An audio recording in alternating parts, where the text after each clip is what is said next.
Full 15 game MLB slate again.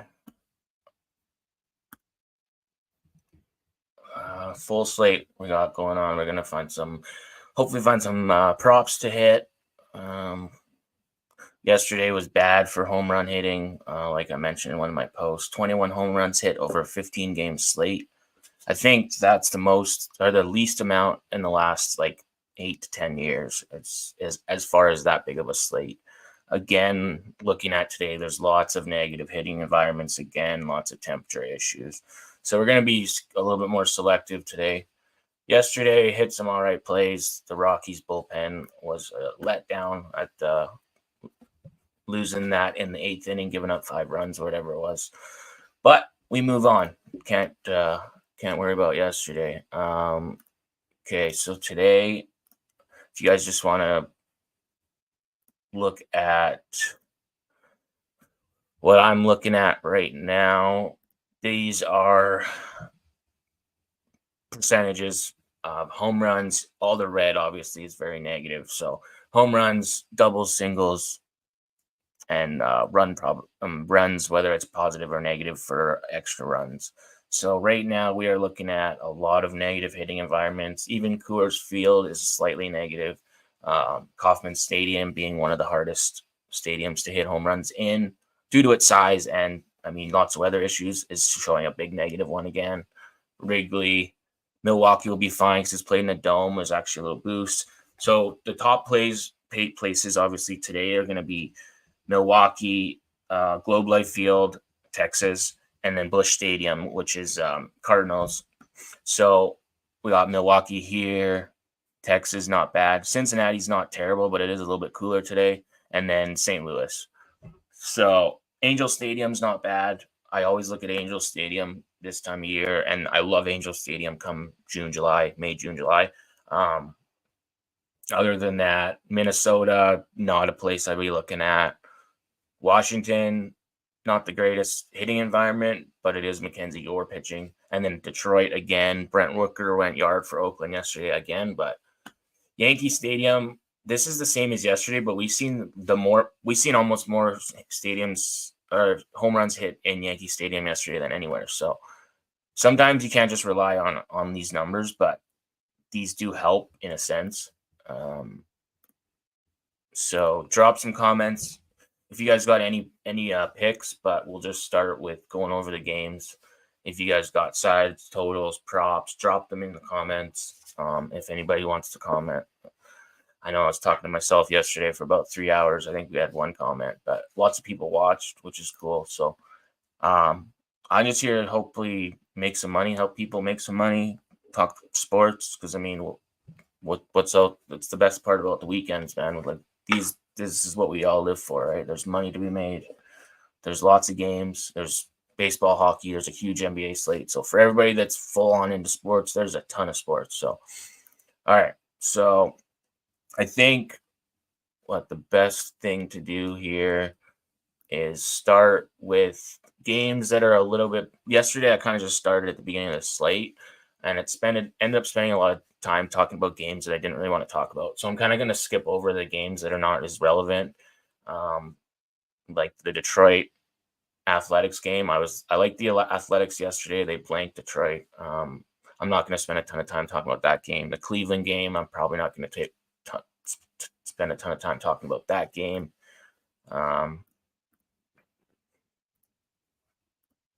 And we will start with what's a good game. In the early slate, let's see, you got Arizona and Atlanta. You got Toronto, New York. Probably start with those two. Philly, Washington. The Baltimore-Pittsburgh game might not be bad. Let's start with the Yankees Blue Jays game. So we got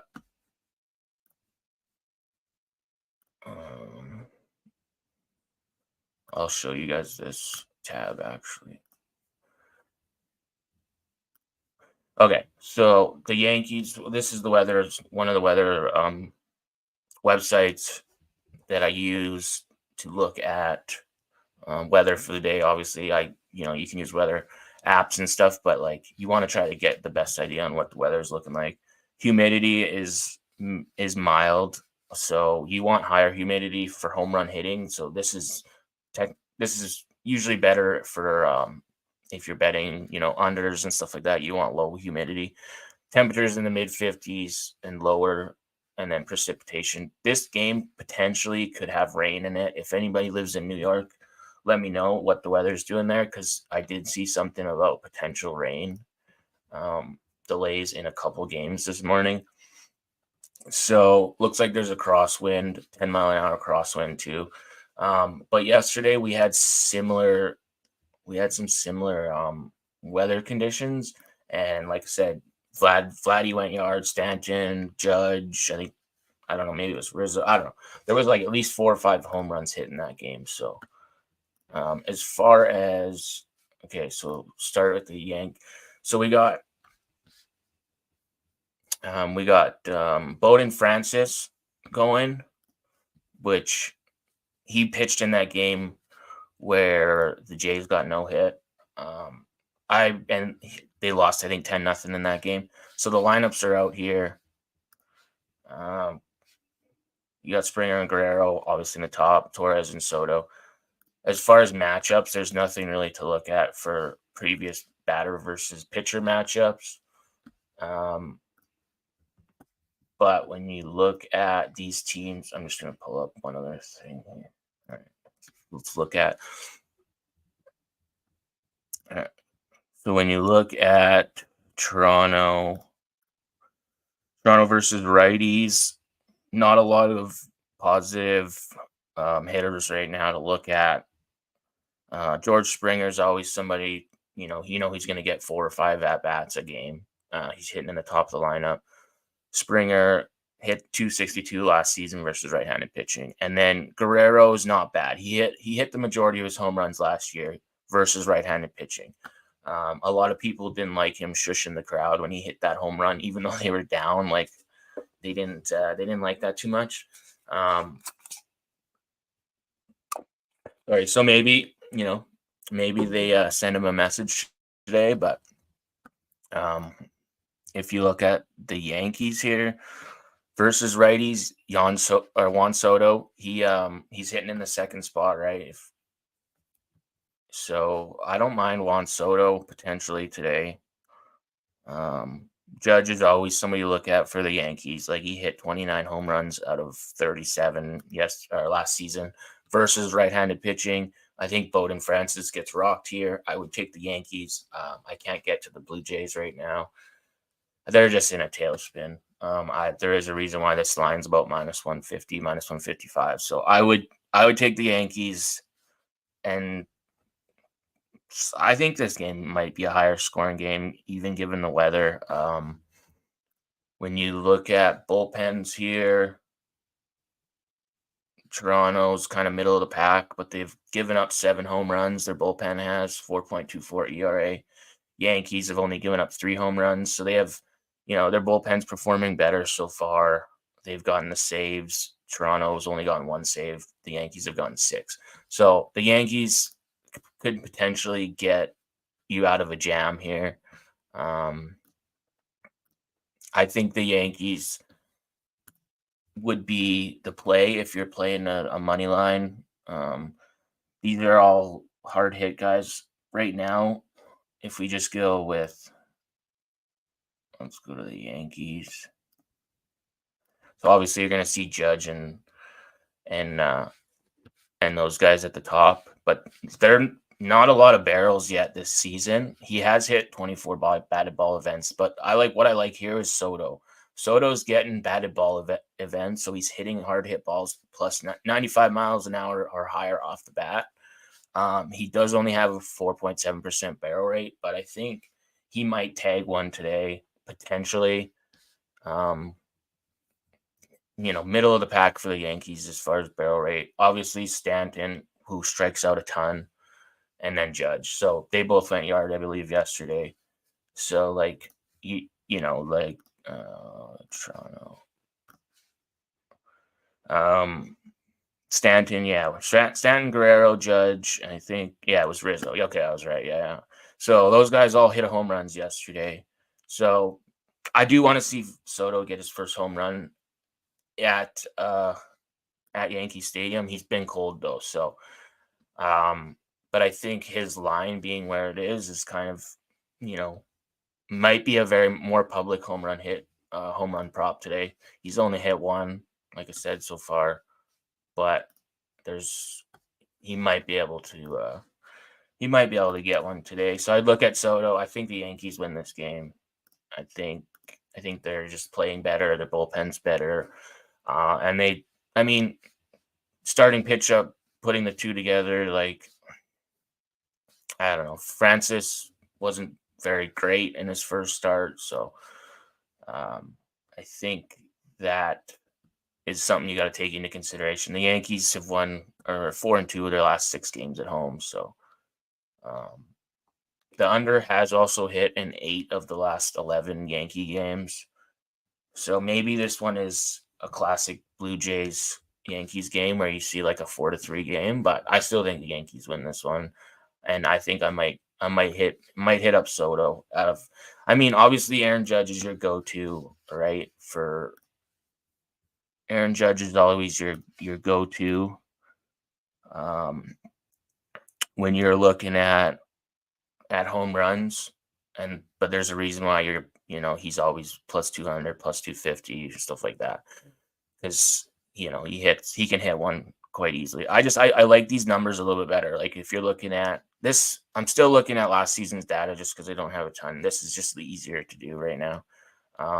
You do want to kind of look at recent form for players and stuff, but I do like looking at this just to see like how they fared versus pitchers last season. So you see the green is all players that are, had good form, and then you see their numbers, and then you see matchup history. Verdugo's the only one that's had an at bat versus Bowden Francis, one at bat. And I mean, when you look at Verdugo in the bottom of the lineup, hitting 279 last season with 15% K rate, 12 home runs. So he hit 12 of 13 home runs versus right-handed pitching last season. So Verdugo will be high odds, most likely. If you're not getting Verdugo at plus 800 or better, I probably wouldn't play him.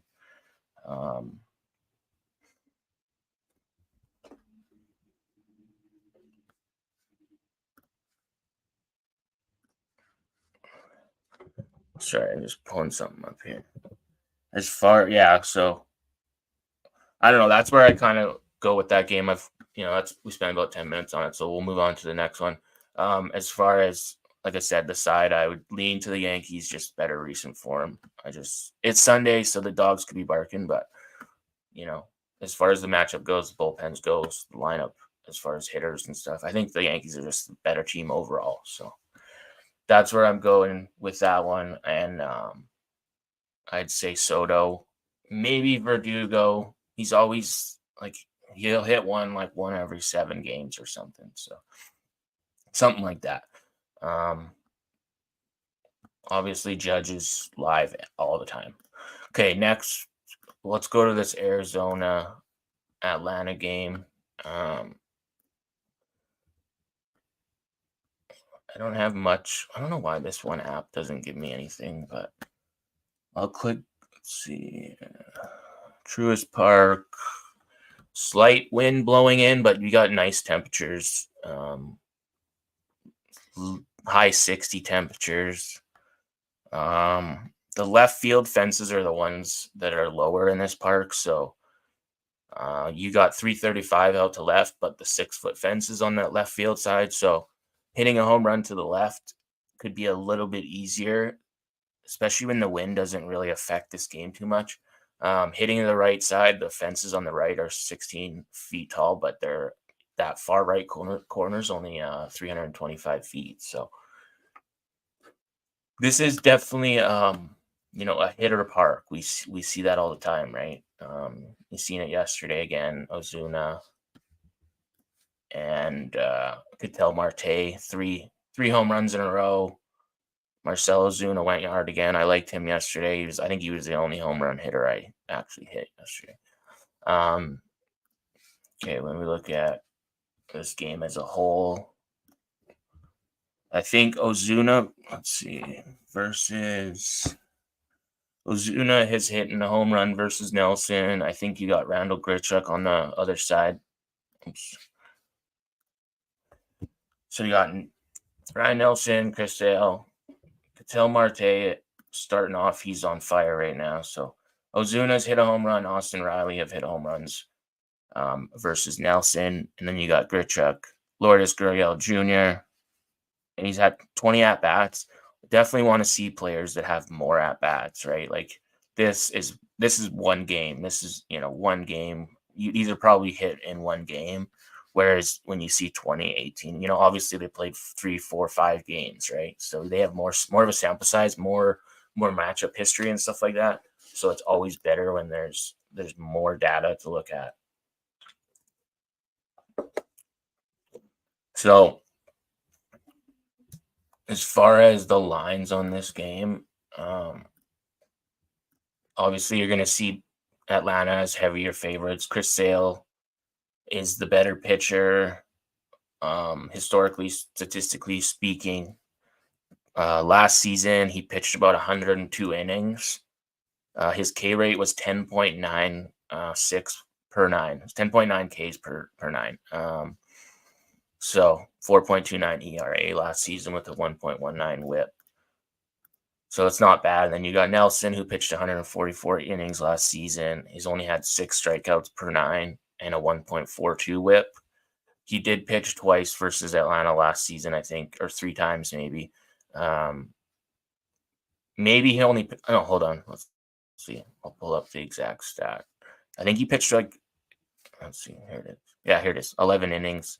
3.86 strikeouts per 9, 1.20 whip. So not the greatest. There's a reason why this line is on the move. Braves, heavy favorites, for good reason. They did make a comeback in that game yesterday. The Diamondbacks actually had a chance to win that one, and they blew it.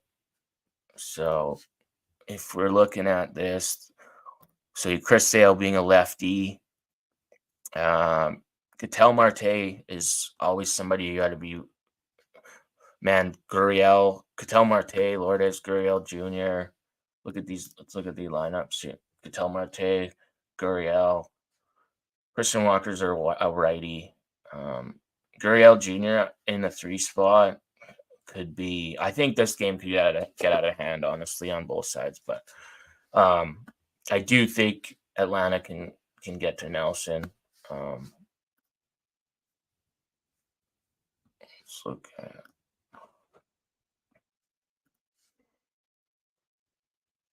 head-to-head. These teams, the Braves have won 7 of the last 10 meetings, including 3 straight. This goes back to last season, obviously. And you see these games are generally higher scoring games, like 7-5, 6-5, 9-8, 16-3, 16-13, 5-3, 8-5. So 5 of the last 6 games have gone over the totals.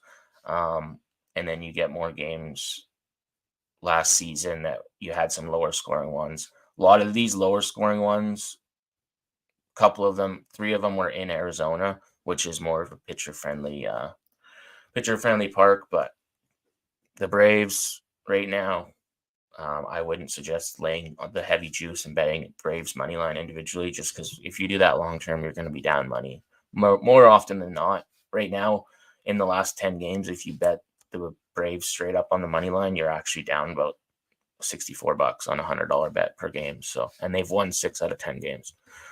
So, Arizona 4-6 their last 10. You're obviously down money betting on Arizona. If you bet Arizona blindly the last 10 games, they got Colorado. Oh wait, yeah, they think they go to Colorado. Arizona does next, so they would obviously love to get a win in this game. I don't. Obviously, they're going to have all their better pitchers available for next series. I don't know how much I would put into Nelson here. I think he might get touched up a little bit. So let's look at I don't know. You can look at both sides of this one, honestly. Like you could look at home run hitters for both sides, whether you want to go like somebody I mentioned, Ketel Marte or Gurriel, somebody like that in the top of the lineup that's going to guarantee you at least 4 at bats is hitting top of the lineup and hits lefties well. So they're getting probably two to three at bats versus Chris Sale, depending how deep he goes into the game. So you got to kind of put that into consideration. Austin Riley, Matt Olson, this whole team has pretty much seen Ryan Nelson before.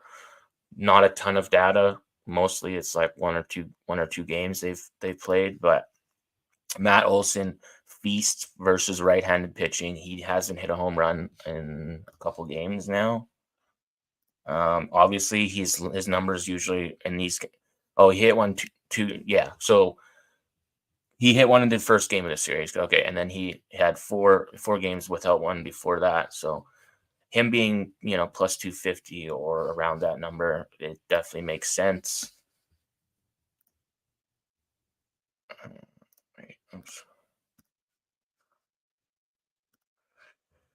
Ozuna's been on fire. Ketel Marte, like I said, 3 straight. So if you're gonna Acuna, man, he's so due. He smashed right-handed pitching last season. He hit 343 with 33 home runs and a 1.024 OPS, only striking out about 11% of the time. So like he is a dominant hitter versus righties.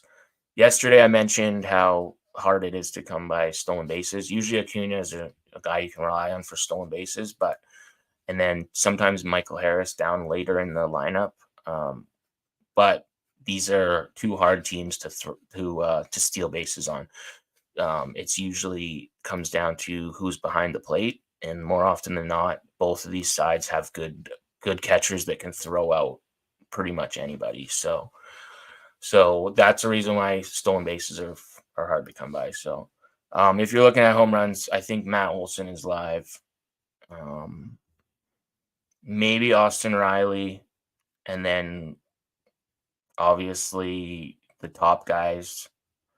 It's hard not to go with the guys that are doing it. Like when you look at this, at a around plus 300, he's yet to go yard. Like, does he do? Does he wait? Does it take him another 10 games? Like nobody knows, right? So if you just blindly betting him, you're going to lose money. So I think Acuna can get one anytime soon. It's just a matter of if he does it today or it takes him a bit. So I think this game might be close later on, but the Diamondbacks are 6-0 against the spread in their last 6 road games. So Arizona plus 1.5.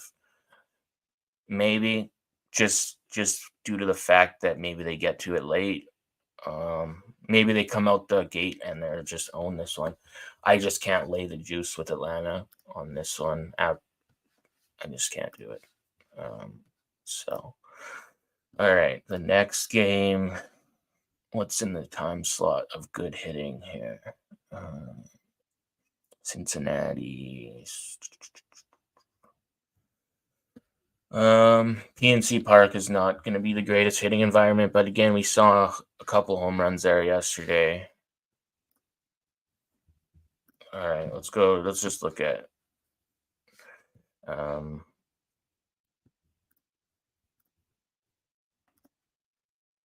Baltimore, Pittsburgh. Who was it? Who was it that went yard yesterday? I think it wasn't that pitch hitting? I can't remember what his name is now. Anyways, one of the Pirates hit a home run yesterday. Again, like I said, not the greatest hitting environment. I had Mountcastle. I actually didn't. I liked Mountcastle yesterday. I don't think any of the. I'm pretty sure there was no home runs hit by the Orioles at all in that game. This lineup, you got O'Neal Cruz leading off for Pittsburgh. You got Gunnar Henderson, 2 lefties leading off as far as batting goes. Marco Gonzalez, a left-handed pitching. Dean Kremer, left-handed pitching. As far as matchups previously, don't really have a ton. Kemp, who came over from the A's, had some at-bats, not some RBIs. Sometimes that's the way to go in games like this when you instead of betting in home runs, like you're going to get plus money on RBIs, right? Cedric Mullins is an RBI in 2 straight games, plus 190 he's at. Adley Rutschman, 3 straight. O'Neill Cruz leading off for the Pirates, 2 straight games with RBIs. These numbers actually, these plus 200, plus 190s, stuff like that. These are actually good numbers if you're looking at RBIs. So we got,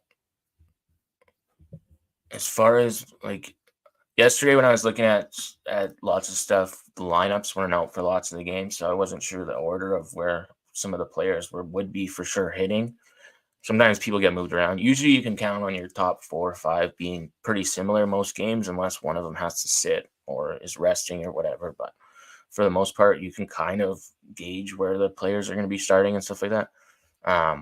O'Neill Cruz, Brian Reynolds, Brian Hayes, Jack Swinsky, Connor Joe is kind of your top 5 for Pittsburgh. Gunnar Henderson, Adley Rutschman, Ryan Mountcastle, Anthony Santander.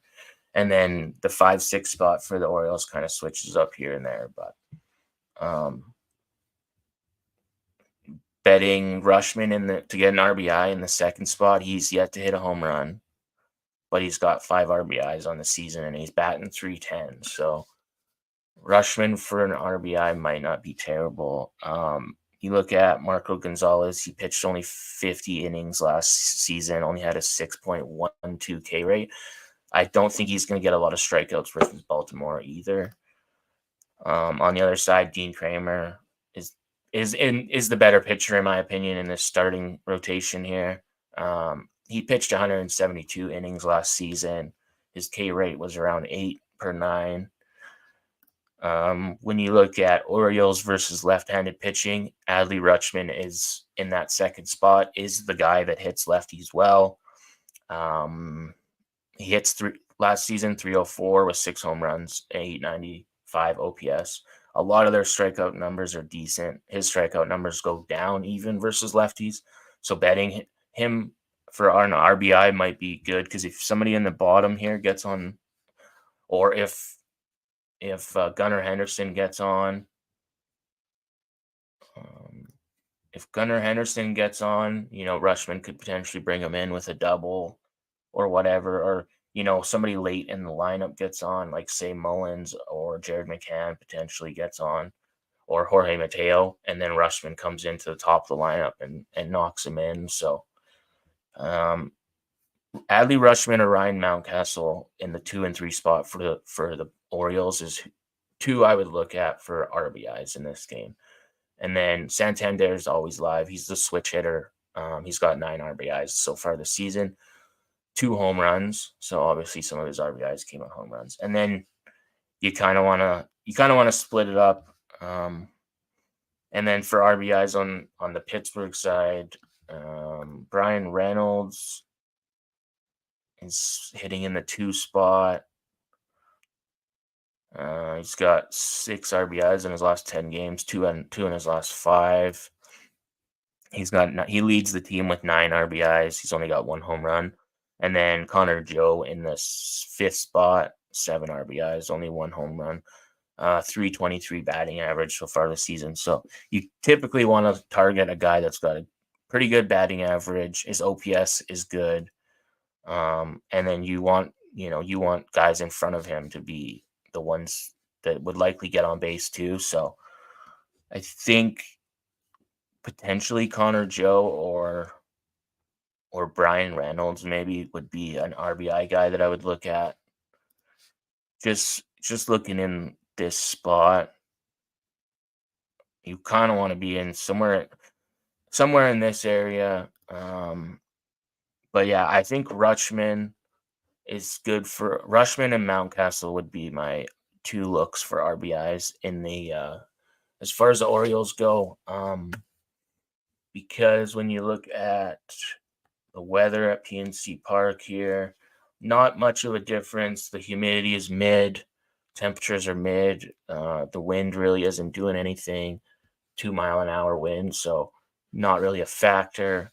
The temperatures are not bad, so it looks like it's going to be somewhat of a sunny day, but still fairly chilly for most people's standards.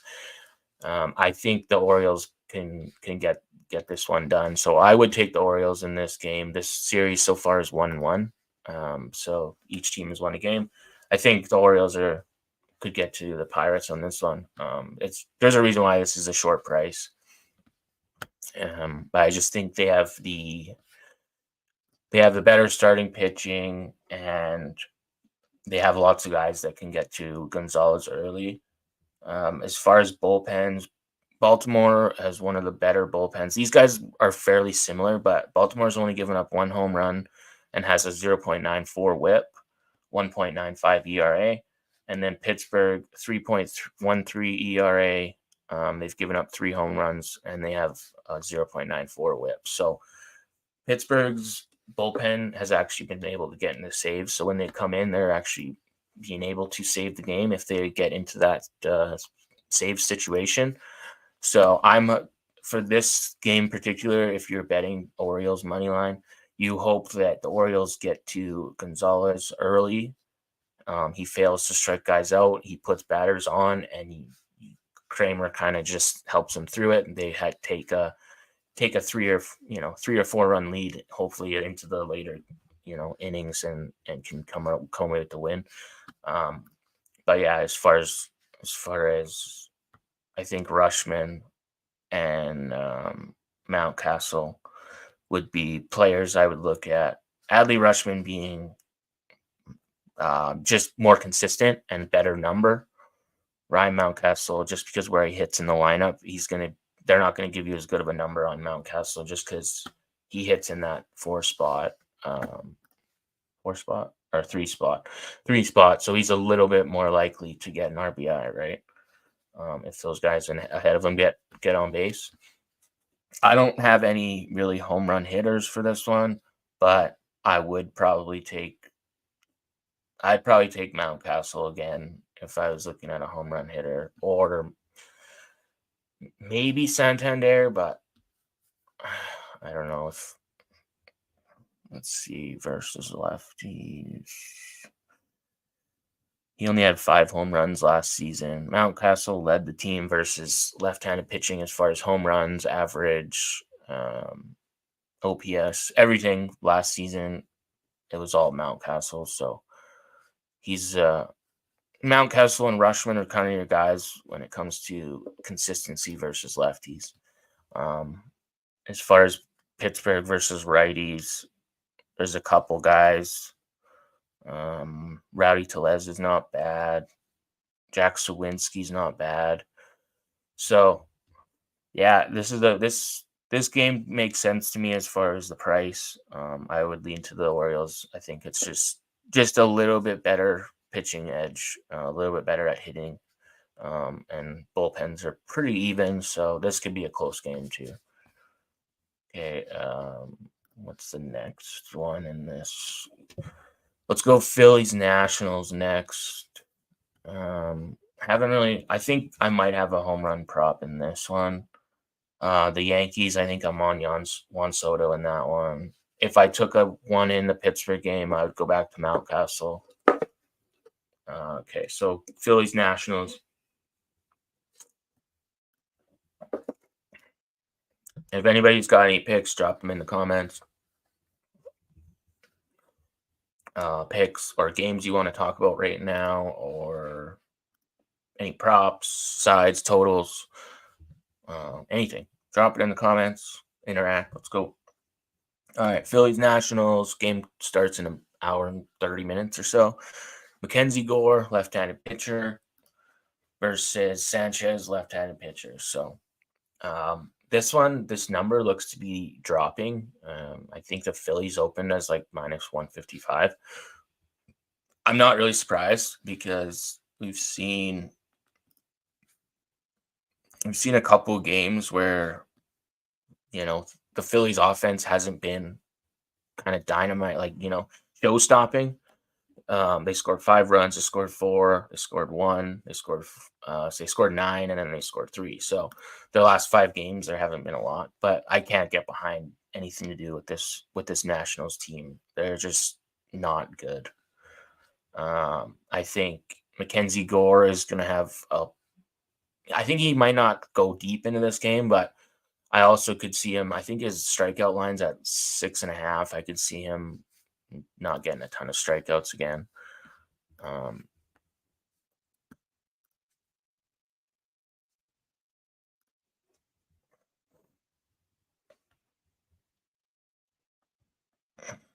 all right, so looking at their lineup, even other than Joey Gallo, like not a lot. Look at these averages are pretty bad. Like there's not a lot for this team to. Joey Gallo hit a home run yesterday, I believe it was like plus 400.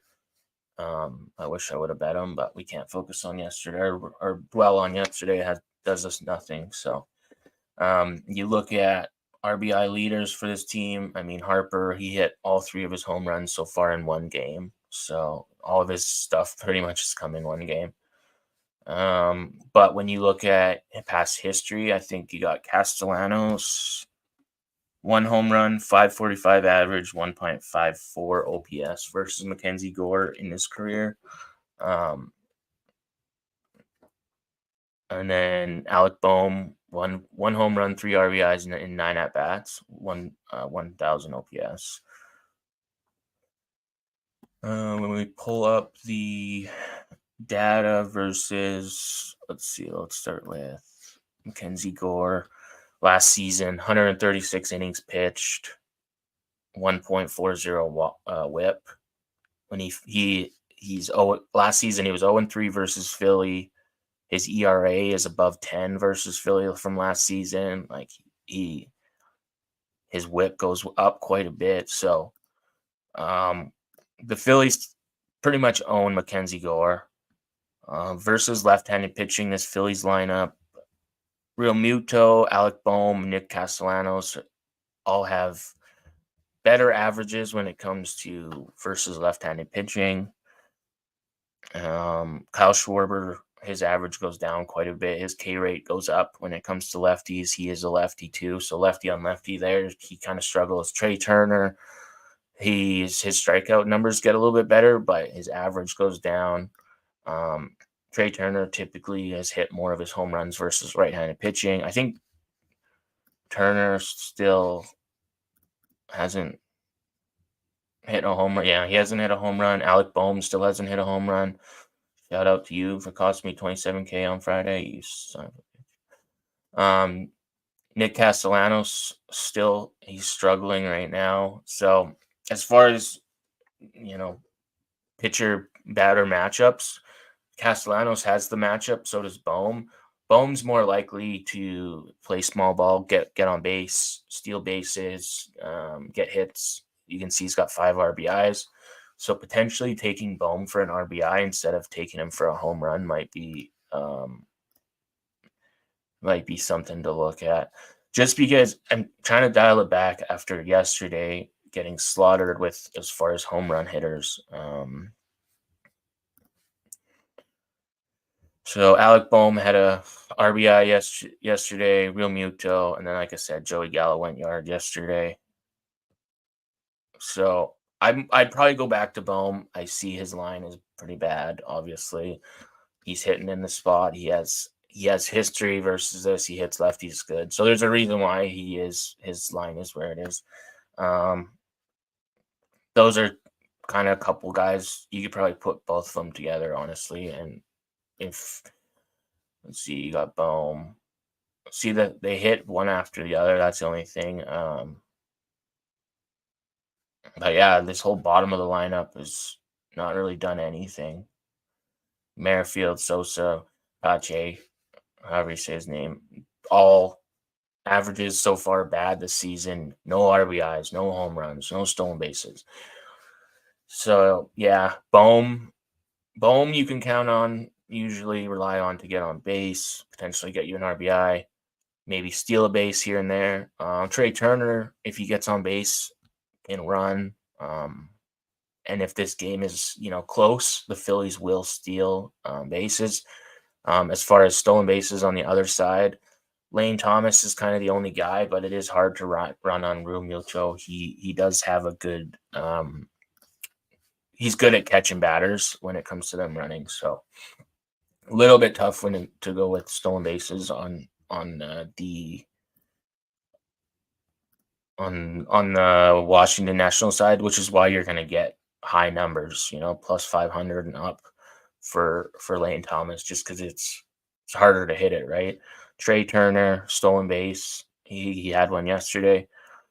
I'd probably look at him again, potentially. Obviously, stealing bases versus lefties, when you're on first base, that pitcher's looking right at you when he's delivering, right? So harder to steal from first base, but I mean, they can still do it, but it is a little bit tougher. But he could steal a base later in the game too. Excuse me, talking so much. If anybody's got anything for this game, drop it in the comments. We're already 40 minutes in, so trying to move on. But anyways, I think the Phillies are just the better team. I don't really have anything for the Nationals. Hubert Ruiz has a not bad batting history versus lefties. Joey Meneses, Lane Thomas. Lane Thomas would be the top guy to look at for props on the Washington side. He's just consistent. You see him steal a base. He's got RBIs. He's pretty much the only one on this team doing anything. He's got 3 stolen bases, 4 RBIs. And then Joey Gallo is your home run hitter. I just can't get the Washington props right now. It's too early in the season for those guys. Okay, so I think I'm going to take Bohm for an RBI, Trey Turner maybe to get a stolen base. All right, let's go to the Mets and Reds game. Great American Ballpark, total set at 8.5. Looks to be a sunny, somewhat warm day. Slight wind blowing in, 10 miles an hour. Humidity's kind of low, not the greatest for home run hitting. Let's go to the pitcher matchups here.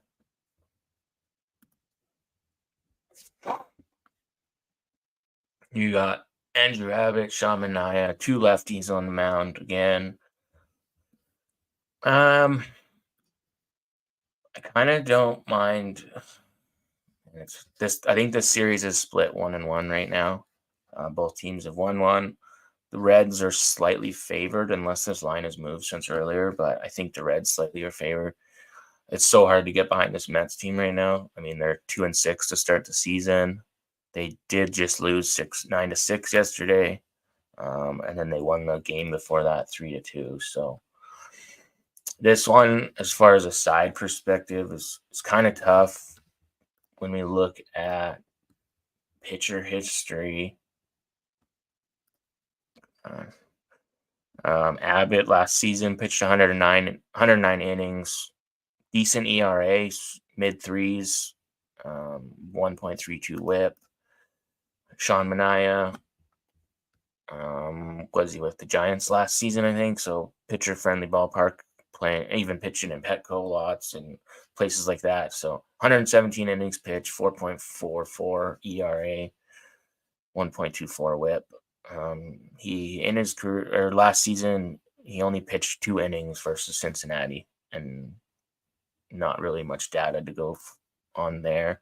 As far as like head to head, Heimer Candelario for the Reds. Is he even in the lineup right now? Oh yeah, he's batting in the 4 spot. Christian Encarnacion Strand potentially.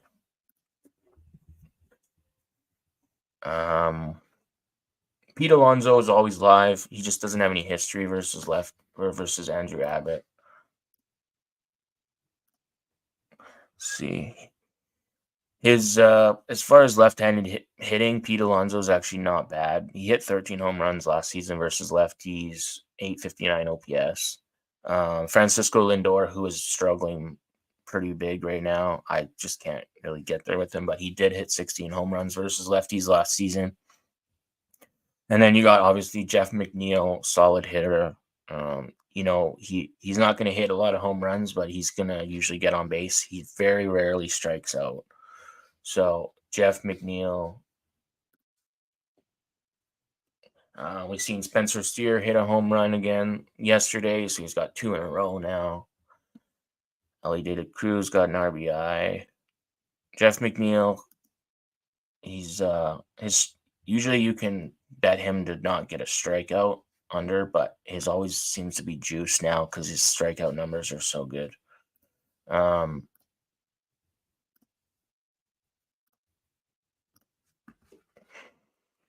Spencer Steer's been hot. Sometimes you got to ride the hot hitter, but I mean, if he's gonna hit another home run, it kind of sucks betting him on for an RBI and then he goes yard again. So look at the Reds versus lefties. Spencer Steer's your guy versus lefties. He's good average, over 300 average versus lefties. Almost a 1,000 OPS. His K rate goes down. Yeah, there's some good batters versus lefties on the red side. Actually, both sides. Typically, all the Mets numbers are actually better versus lefties than their season averages anyway. Obviously, this is going down. You're betting on a lot less plate appearances, right? You see lefties at most 150 times in a season plate appearances or whatever is usually the average for a player. Pete Alonso 156 plate appearances versus lefties last season, 13 home runs, 224 average, but it's better than his regular average, right? So maybe betting Pete Alonso to hit a home run here. I think the Mets could get this game. If you look at bullpens here, the Reds have given up 6 home runs, 5.40 ERA, and a 1.41 WHIP. So the Mets do have a little bit better bullpen form right now. 3 home runs given up, 3.86 ERA, 1.35 WHIP. As far as saves, they're both the same. So I think the Mets might be the way to go in this one, just after getting dusted 9-6. But we could see some runs. I wish this total was still at 8. If it was at 8, I probably would have bet the over at 8 instead of taking a side, just because these bullpens can both give up some runs. Both pitchers could give up some runs.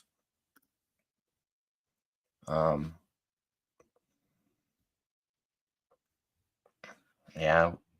Overall history though, like the last 10, 5-5, so 5 wins on both sides. Overs 4, 5-1. So we've seen more unders and overs between these two teams, and I don't think that comes from pitching and more. I think it comes more from struggling offenses and hitters and stuff like that. But if I was going to take a home run hitter on the Mets side, it'd be Pete Alonso, chalky, I know, and then on the Reds side, I think it would have to be Spencer Steer again, or potentially Candelario. I think Steer probably doesn't go yard 3 games in a row. Sometimes you got to ride the hot hitter, but it's to expect a guy to hit 3 home runs in a row is asking a lot. So let's look. The Reds, who leads their barrel rate. Spencer Steer is second on the team in barrel rate. Candelario's got a pretty bad barrel rate. That's the only downside. Spencer Steer's hitting lots of balls. Encarnacion Strand would be another one. So Spencer Steer or Encarnacion Strand would be the only 2 home run hitters I'd probably look at for the Reds. I just can't get behind Ellie right now. He's just not living up to the hype completely.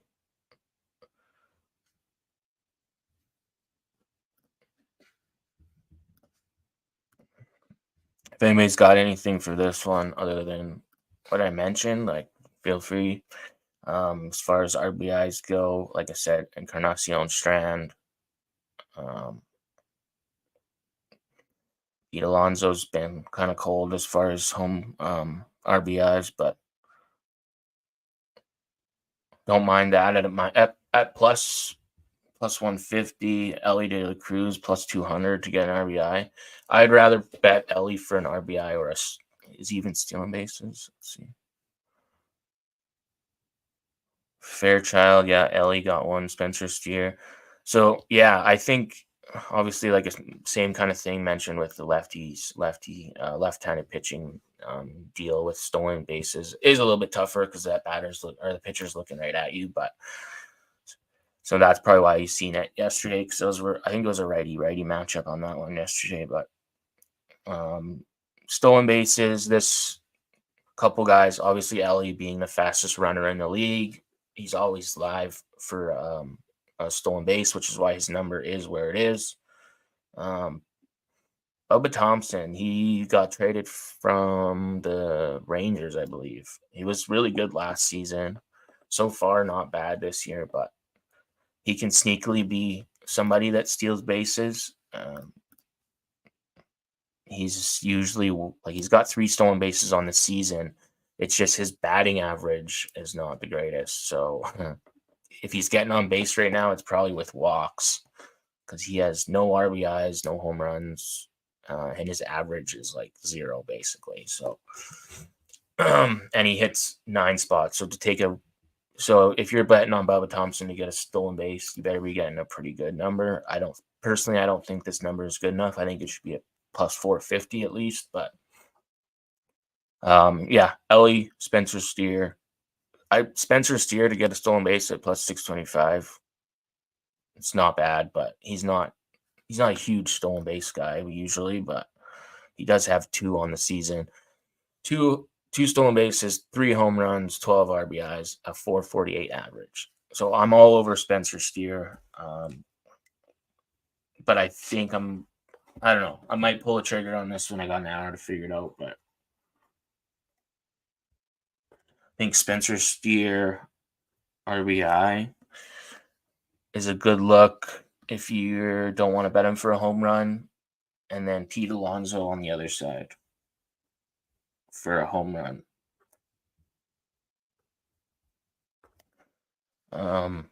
Still, he's only got 2 on the season, batting 206. But like I said, his numbers tend to go up when he hits versus lefties.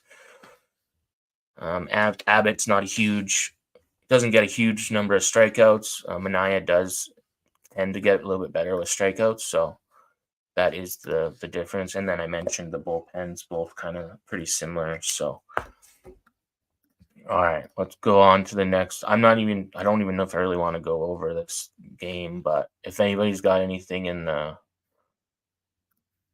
Oakland game. Yesterday I was on Oakland. I saw the value of the first 5. I took them plus 1.5 just to be safe, but they ended up winning that game outright. I mean, Jack Flaherty, I don't have a ton of faith in, but then Boyle on the other side, I don't know if I have a ton of faith either. But this Tigers team has had a light schedule so far.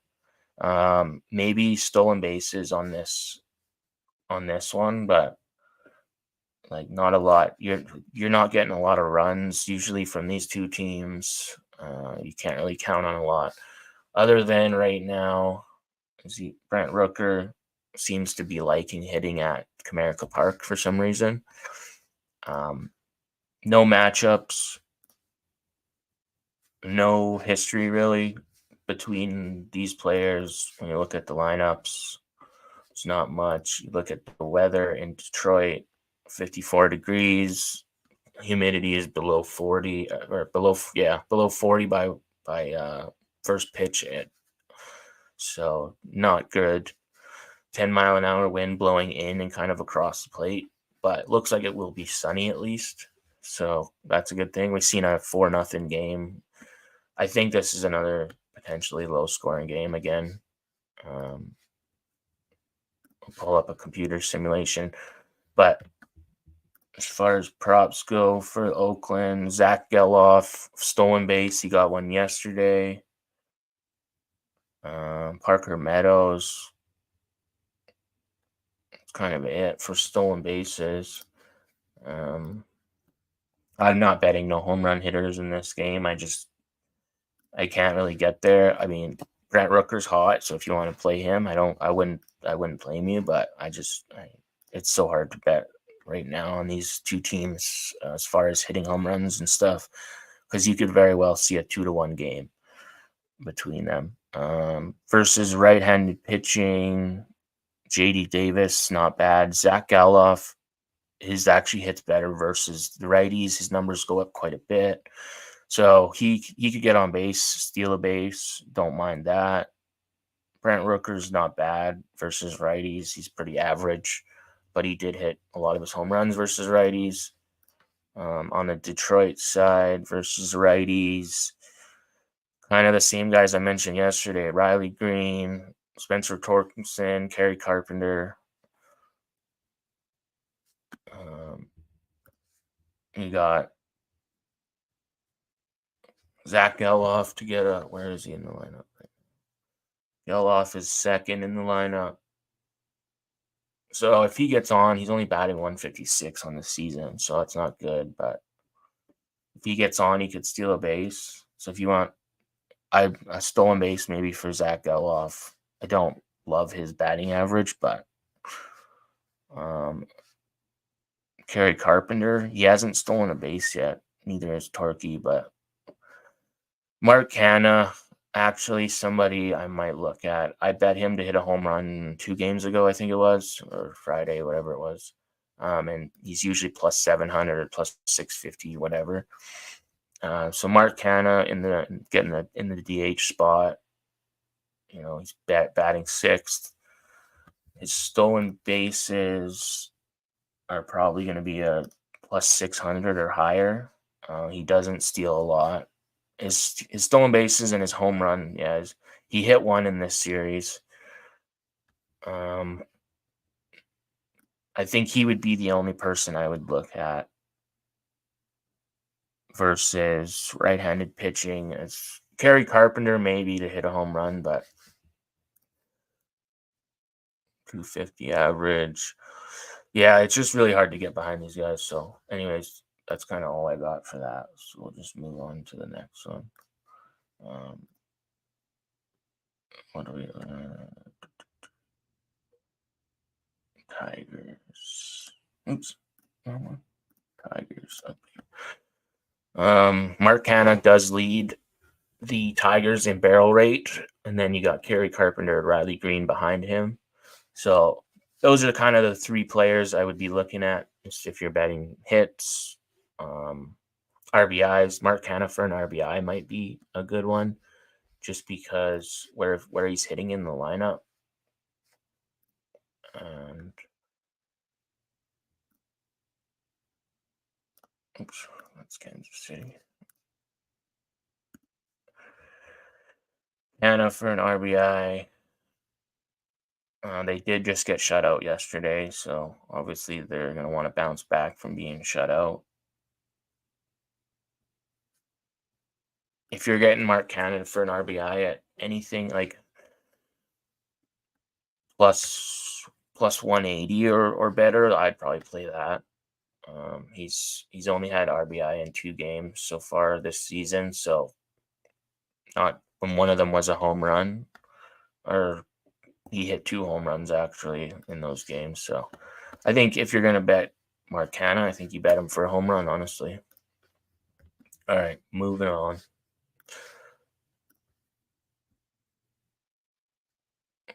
Miami, St. Louis.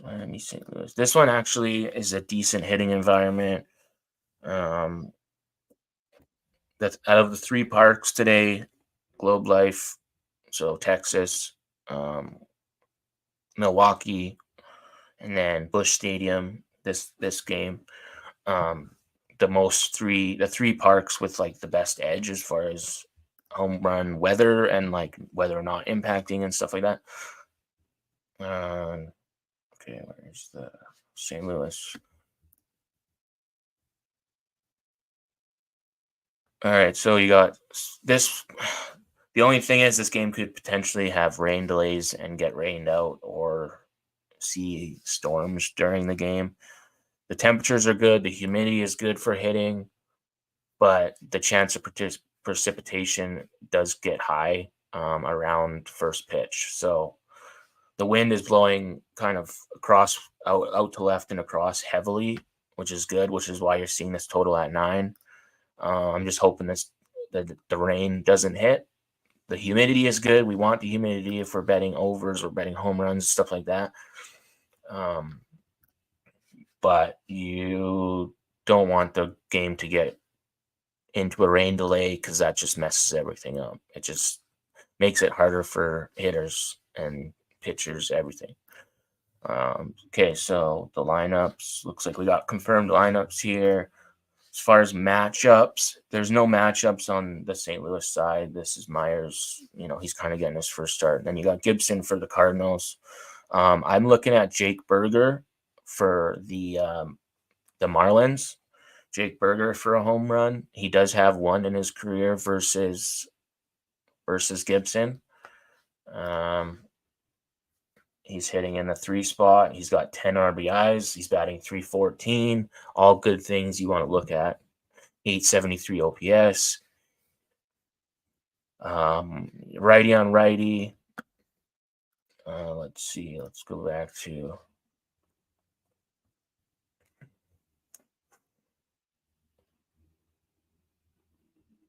Yeah, honestly, I'd probably take the Athletics money line instead of playing the Tigers. There's no way I'm laying -200 with the Tigers, especially just because it's the Tigers. Like, I don't think they should be that big of favorites, but the Athletics could get another one. I think it could be a low scoring game too. Sorry. Okay, so Marlins Cardinals. All right, so Gibson last season pitched 192 innings, had a 1.32 WHIP, and then obviously Michael Meyer, no stats. So when you look at Jake Burger versus right-handed pitching, he hit 23 of his 34 home runs. 23 out of 34 home runs last season were hit versus right-handed pitching. So that's a good sign. His batting average is kind of mid. It's like, 250. The only issue is Jake Burger can strike out a lot. So, obviously I kind of, that's the worrisome thing. And then Jazz Chisholm Jr., his average tends to go up versus right-handed pitching. He hits in the 275 range, and he had 17 of his 19 home runs versus righties last season.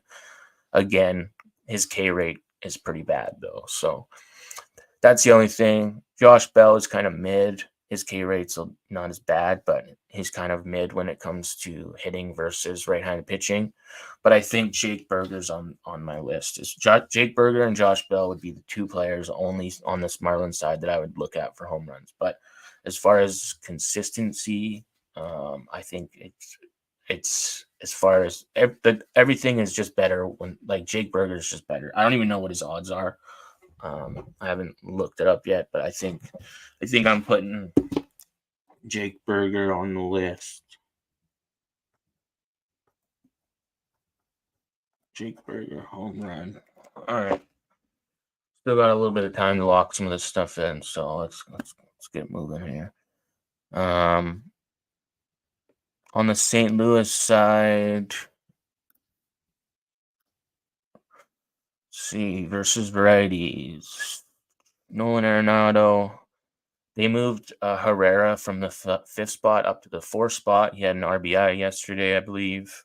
So Herrera, even though he had no home runs last season, he only had 30 at-bats versus right-handed pitching. He hits very well versus righties. And I think him being moved up in the lineup just shows you that he's now, for a catcher being in the 4th spot, you don't see it very often, other than like guys like Realmuto and stuff like that. But he's got a 375 average on the season. He's got 1 home run, 5 RBIs. Maybe somebody I would look at as potential here. You're probably going to get decent numbers with him. see.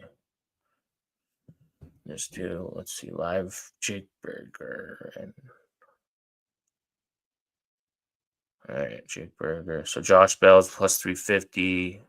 I'm only looking at one book. These are probably the odds might be a little bit better somewhere else, but I'm just looking at this one book right now. Jake Berger plus 320. Not surprised given the weather, the matchup history, and his just everything about him right now.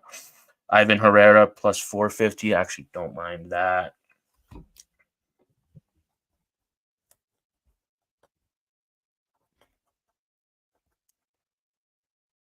All right, Ivan Herrera home run.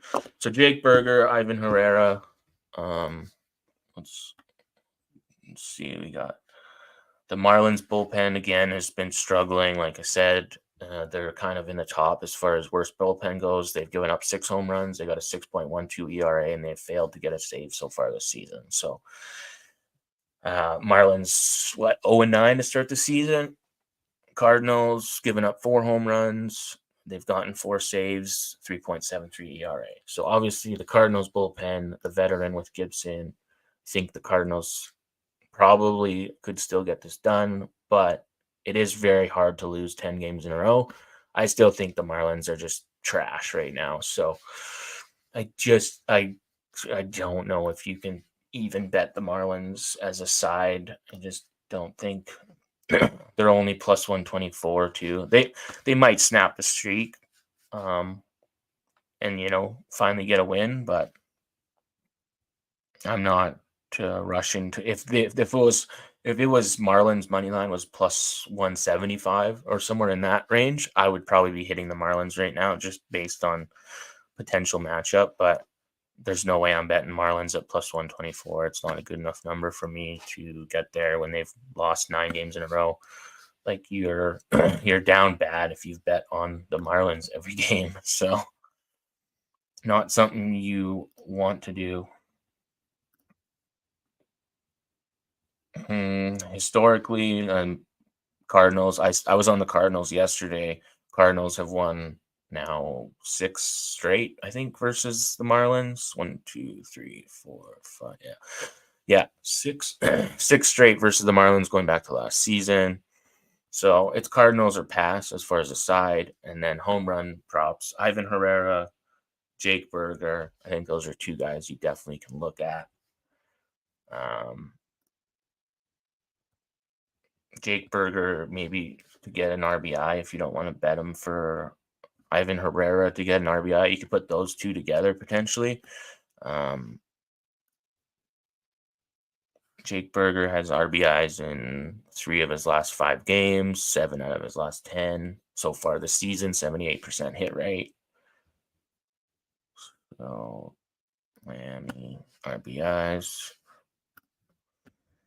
So Ivan Herrera's got an RBI in 2 straight games, 4 out of his last 5. Jake Berger here didn't get one last game. Josh Bell is on a 3-game RBI streak.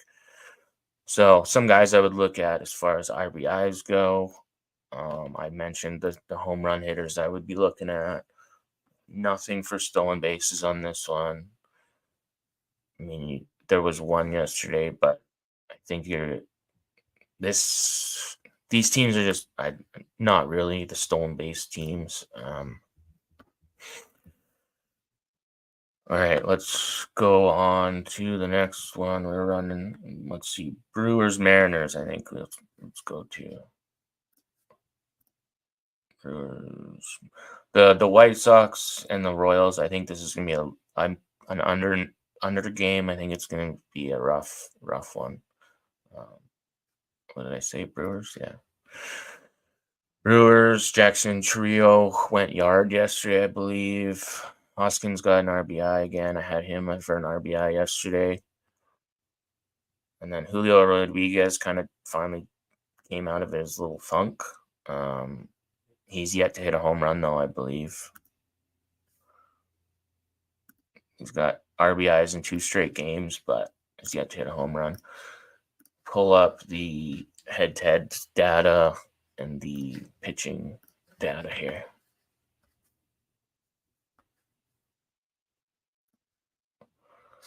Come on.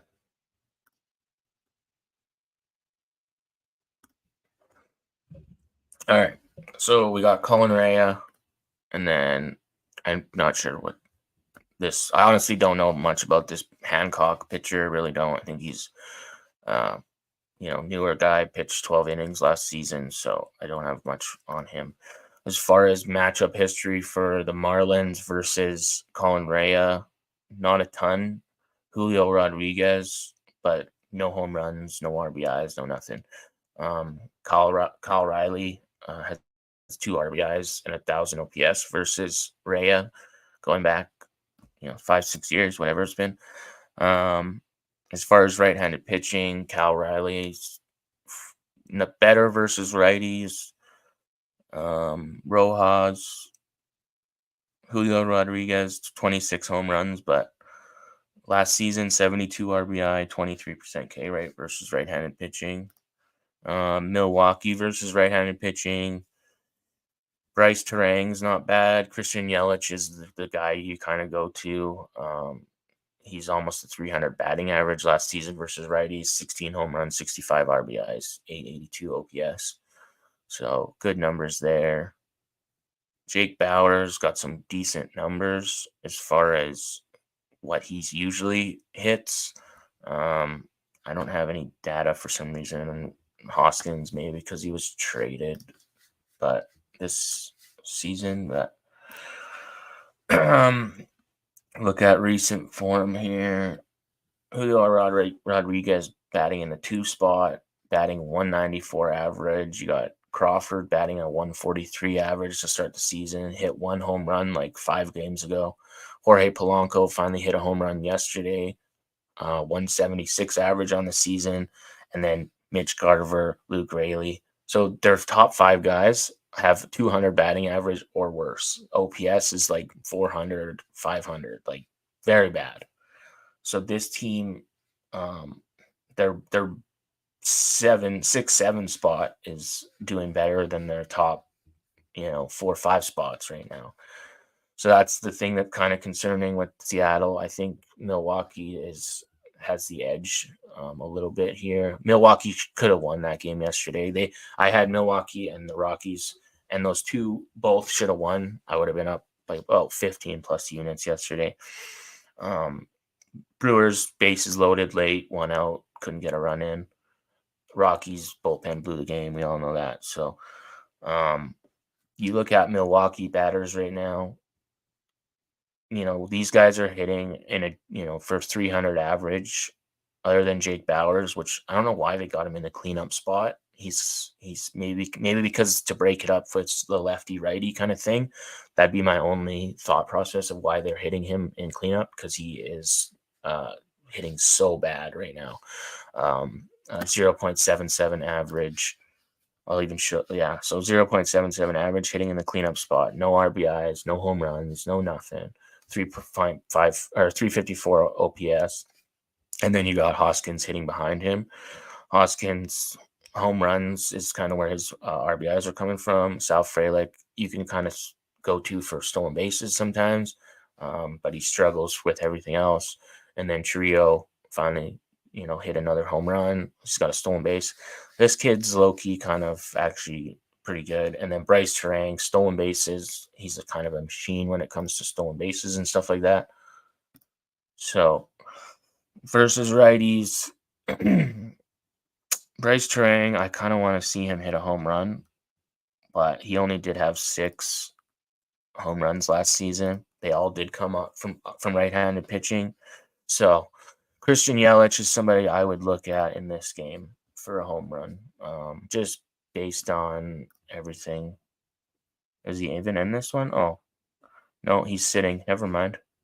Usually he's hitting in the 1 or 2 spot. I guess Christian Yelich is out. So that makes a big difference, actually, for this game. Because no Yelich here. That's a big bat and a big part of their lineup. So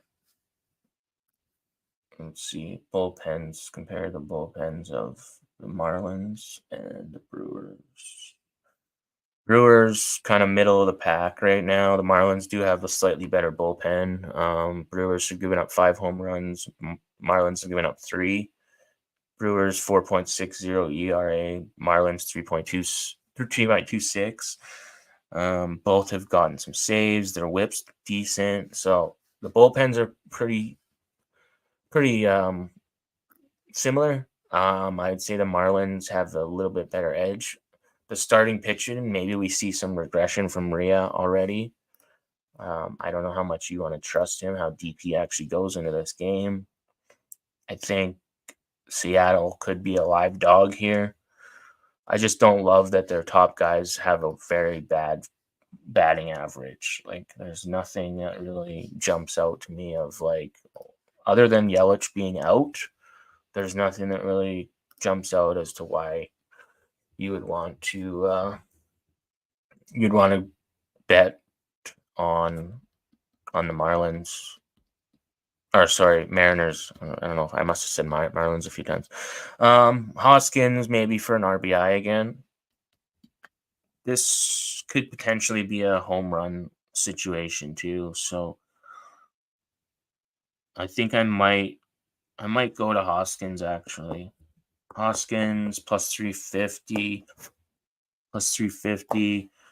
I would love to see Jackson Trio hit another one at plus 700, but even him for an RBI at plus 225, not terrible. All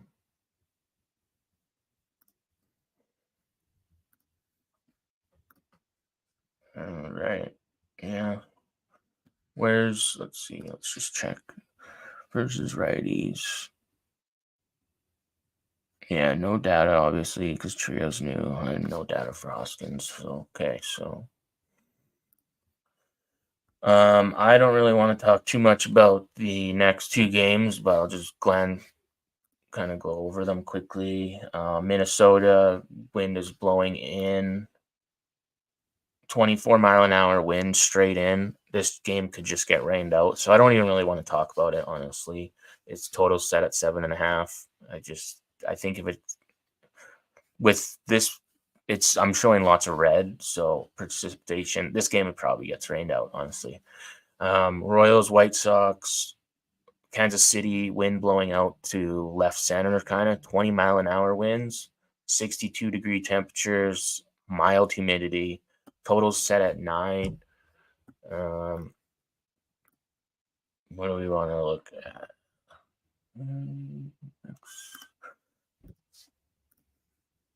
Royals.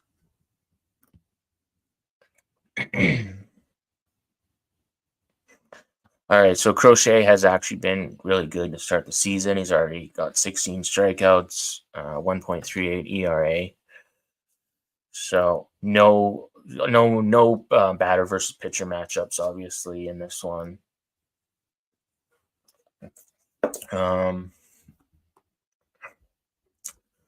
Let's see. Yeah, I'm gonna set an alarm here. Make sure I don't miss the set an alarm. 30 minutes. All right, got about 30 minutes to start locking plays in, but going to. All right, MJ Melendez on a 3 RBI streak.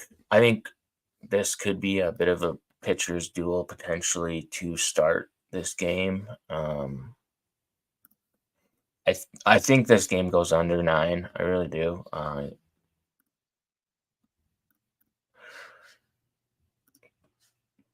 The White Sox, their friggin' bats have been absolutely horrendous. They can't seem to win. Nothing about the White Sox is good. Kansas City has now won 5 straight, going back to last season versus the White Sox. We've seen 1, 2, 3 of the last 4 games go under the total. Yesterday they got shut out 3-0. You've seen both pitchers pitch at least 6 innings in that game. The game before that was 2-1. I think we see some similar type of game. I could see the White Sox maybe keeping it close, first 5 plus a half type thing, just based on Crochet.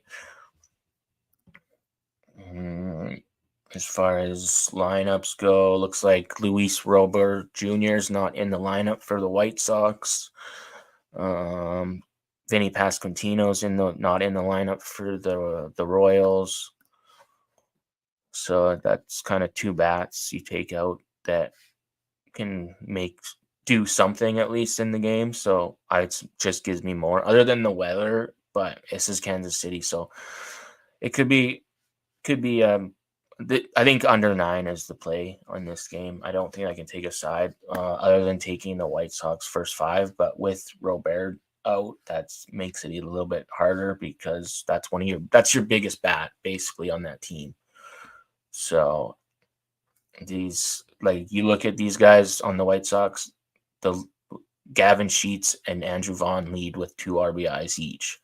You got one home run, batting averages all in the 200s and less, just terrible.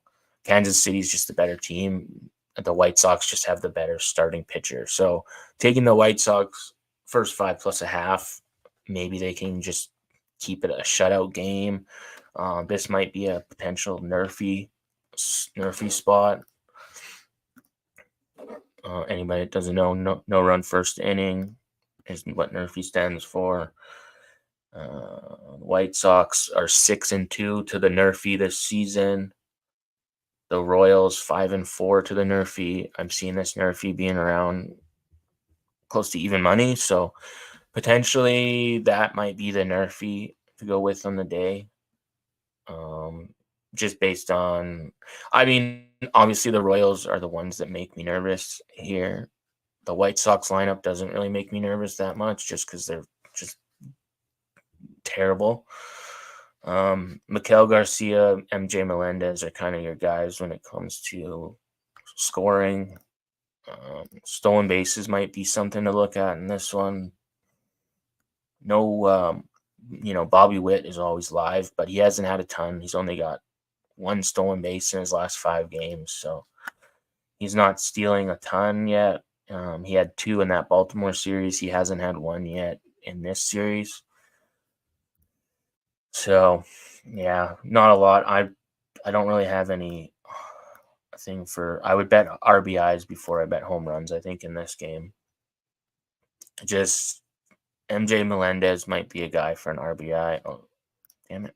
He did hit a home run yesterday, I believe. So that was his RBI, but he's on a 3-game RBI streak. If you get him around plus 180, I think that's a good one. MJ Melendez, where is he in the lineup here? Yeah, so he bats kind of just below the cleanup. So he's got 6 RBIs. Miguel Garcia batting leadoff has 9 RBIs, and then Salvador Perez 9 RBIs. Salvi's been batting very well. 371 average so far this season, 9.76 OPS, 9 RBIs. That's very well for him. I'm sure it'll go down as the season goes on, but those 3 guys always live. Witt Jr., I would not really bet an RBI. It's you either bet him for a home run or a stolen base, not really an RBI. He's not. If he gets an RBI, it's usually coming from a home run. So I wouldn't bet him for an RBI most of the time. I just if you're gonna bet Witt for anything, you bet him for home runs or stolen bases, or total like hits, runs, RBIs kind of things because he's can score runs and stuff like that. All right, gonna move on from that game. If there's anybody watching, drop your picks in the comments.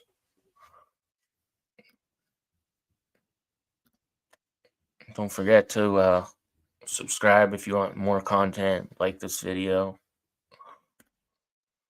It's all free. Everything's free. Doesn't cost you nothing. I got tons of stats. I got tons of data to go through. I spent 3 hours yesterday trying not to do that today. Next game is Dodgers Cubs. This is an interesting one, but obviously the Cubs have the advantage when it comes to the starting pitching. You got Shota Amanga, so far dazzled in his first, but then you got both lineups which are great. Seiya Suzuki leads the Cubs with 11 RBIs. He's also got 2 home runs. You got lots of very potent hitters. All these guys, this top 6 for this Cubs lineup are batting very good. 350 averages, 300 averages. other than Cody Bellinger, who's in the 226, but that's just because he strikes out a lot usually. And then you got the Dodgers lineup 415, 304, 333, 459, 273, like huge averages. Teoscar Hernandez leading the team with RBIs at 14, and then Mookie Betts leading the home team at 5 home runs.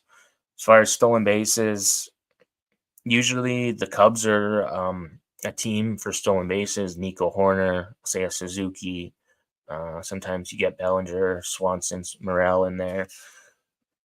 So far, they're not really stealing bases. You got Dansby Swanson got 1 stolen base this season. Potent lineups, I think. Obviously, the pitching edge goes to Shota Umanga and the Cubs. Yesterday, we saw it was I think a 4-1 finish for the Dodgers. Where's my Dodgers game? Right there.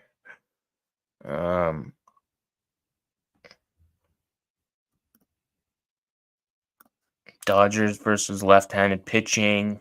Freddie Freeman, always the one. Teoscar Hernandez, good versus lefties. Freddie Freeman. Mookie Betts, obviously. And then Rojas, usually down in the bottom of the lineup. And then Cubs versus righties. Got Ian Happ, Christopher Morel, Dansby Swanson, Mike Tauchman, sometimes not bad. Bellinger, he's got decent numbers, and his K rate is better versus righties.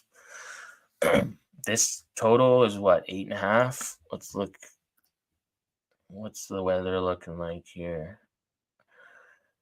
This game actually is showing precipitation too. I know somebody said there was a chance of rain. As somebody that actually lives in Chicago said there was a chance of rain here. Seeing 60% chance of precipitation by first pitch. So 18-mile-an-hour wind that's kind of blowing crossways. I don't really want to play a side on this one. I think if you look at bullpens here, the Dodgers and the Cubs kind of similar. Dodgers 4.82 ERA, 5 home runs given up, 6 saves so far on the season. Where's the Cubs bullpen?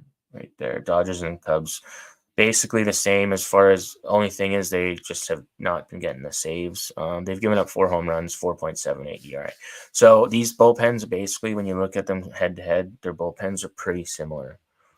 So I think Cubs maybe in the first 5 innings, but this sucks that there could be rain. I think after seeing the lower scoring game yesterday, I think I kind of lean to the over in this one. But if it's going to get rained out, I don't like it. I don't like betting on games that have potential rainouts. You mean the humidity is good, the temperatures are not going to do a lot, but not terrible. This could be, let's see, the Cubs 5-3 to the no-run first inning this season. Dodgers 5-6. Kind of hard to bet a nerfy when it comes to the Dodgers, but does Gavin Stone can he hold them to nothing? I don't know. That's the only thing. All right, Will Smith has got 2 RBIs in a row. You got Miguel Rojas, 2 RBIs in a row, 2 games, sorry. Max Muncy, Miguel Amaya. I don't even know if he's in the lineup today. A 4-1 game yesterday, I think it was. So as far as Cubs, on the Cubs, the lead Dansby Swanson, Christopher Morel, and Seiya Suzuki lead the team when it comes to barrels, batted balls, all that stuff. Seiya Suzuki, as I mentioned, leading the team with RBIs. So somebody I would look at is probably Suzuki. as far as hitting props. Don't mind his numbers. He's hitting in the top of the lineup. He's in good form. He's batting .313 on the season. He's got 11 RBIs. So I think you could bet Seiya Suzuki for some props here. It's really hard to get to a nerfy on this with both these lineups right now, but does Shotei Amanga have any regression coming after this first start? It's scary betting a nerfy when it comes to the Dodgers lineup too. They have every guy basically can hit, and the whole top of the lineup is dangerous. Maybe Freddie Freeman for an RBI potentially, or else maybe Teoscar Hernandez for an RBI. Actually, wouldn't mind him.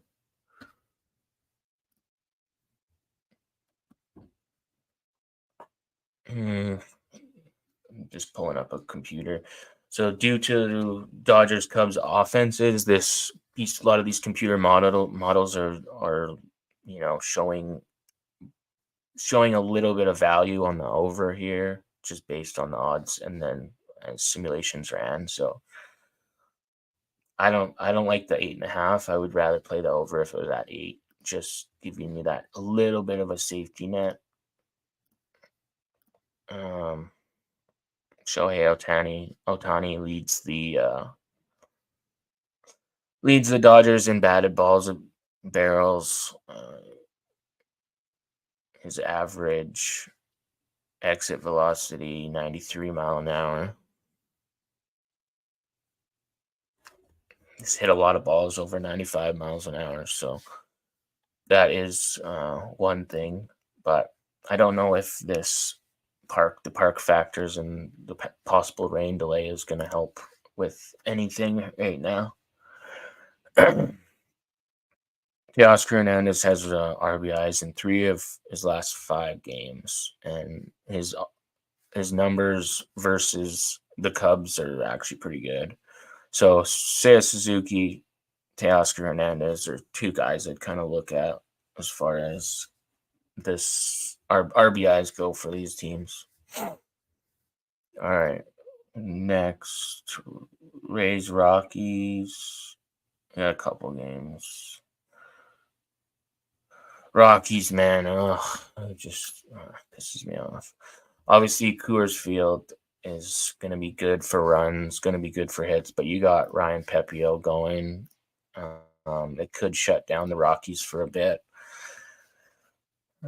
Wouldn't surprise. I mean, I want to take the Rockies again, but after seeing their bullpen give up the game, they don't have the advantage, I don't think, when it comes to the first 5 either. I think probably Pepio has a little bit of the advantage. Nolan Jones does have a home run off of Pepio. As far as Rays, you got Jose Siri, 2 home runs and 2 at-bats. So he's batting 1,000 versus Dakota Hudson. The weather, obviously, it's Coors Field, so it's a hitter-friendly ballpark pretty much all the time, unless it's storming and the wind's blowing in like crazy. Dakota Hudson did pitch 81 innings last season, had a 4.98 ERA and a 1.50 whip. Not something you want to see, especially from going to Busch Stadium to Coors Field, because obviously that's probably only going to get worse. Ryan Pepio so far has shown he can pitch. His ERA is good. His whip's great. Same for looking at last season. When you look at the Rays versus right-handed pitching, you got Jose Siri's got good numbers. You got Brandon Lowe. Isaac Paredes not bad. He did hit a home run yesterday, I believe. The Rockies versus righties. Ryan McMahon's got good numbers. Ezekiel Tovar, not bad numbers versus righties. As far as a side goes on this game, I don't know if I can get there with the Rockies again, especially after yesterday. They have covered, going back to last season, they've covered 12 of 16 last 12. They're 12-4 against the spread their last 16 games at home. So taking Colorado plus 1.5. If you've done that just blindly the last 16 games, you've obviously made money. The over is hitting 16 of the last 21 Rays games. It's kind of like the only trends I have for this game. The Tampa Bay Rays are 5-2 in the last 7 road games. So I lean to the Rays money line, just bullpen advantage here. I got burned by the Rockies yesterday. The Rockies picked one up in this series. I don't know if they're going to get this one. Plus, also the line is not where I want to see it for betting a Rockies money line. It's just nowhere near there. The plus 1.5, you're even laying juice on. So I think after that bullpen disaster yesterday, I think it's raise or pass as far as this goes. As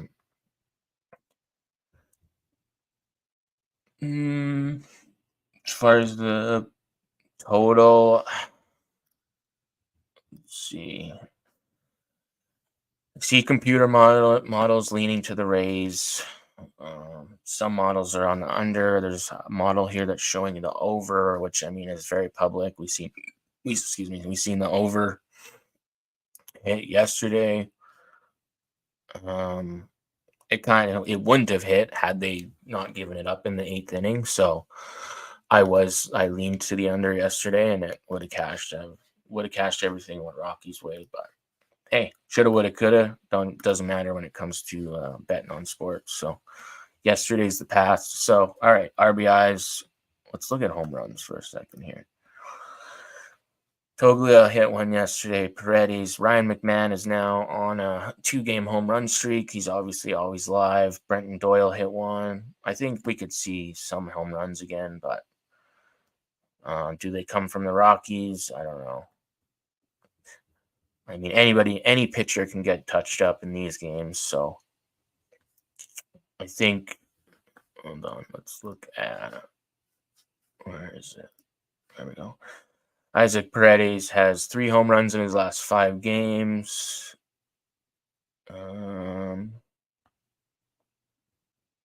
That's kind of the only big one as far as streaks go. Anybody got anything for this Rockies Rays game? Drop it in the comments. Let's go.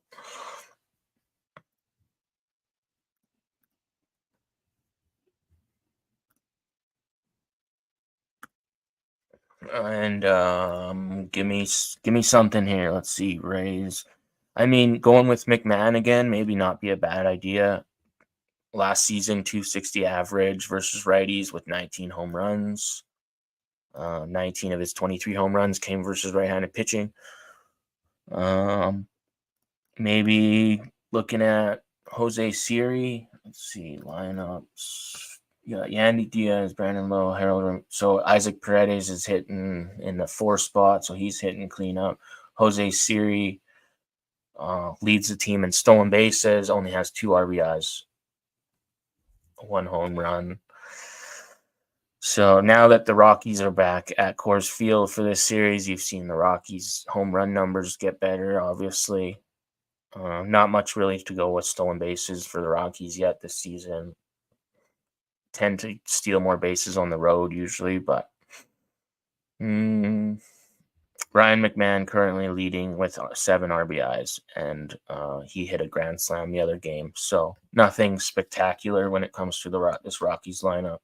Yandy Diaz leads the Rays with 9 RBIs. Isaac Paredes with 7, 3 home runs. So I could see a couple guys here on home runs. Paredes, maybe again even. And then maybe Nolan Jones today. Or else go back to the well. Chris Bryant, maybe he's out for blood after being booed by the fans. Like, he could hit one. Don't mind some of those guys. Let me just check. Yeah, I don't have El Harris Montero's on here, but is he in the lineup? No, he's not in the lineup, so it doesn't even matter. Yeah, I don't really have any Rockies with anything positive that I can see here. All right, so if anybody's got anything, I think obviously betting home runs other than Ryan McMahon, on the Rockies side, I don't think I can. Maybe Chris Bryant, two decent numbers. And I mean, Paredes, he's had 3 home runs in his 5 games, and he's hit one last game. Maybe he hits another one today. He has seen Dakota Hudson before, so he might be one to look at. Let's go Boston, LA next game. Running out of time here.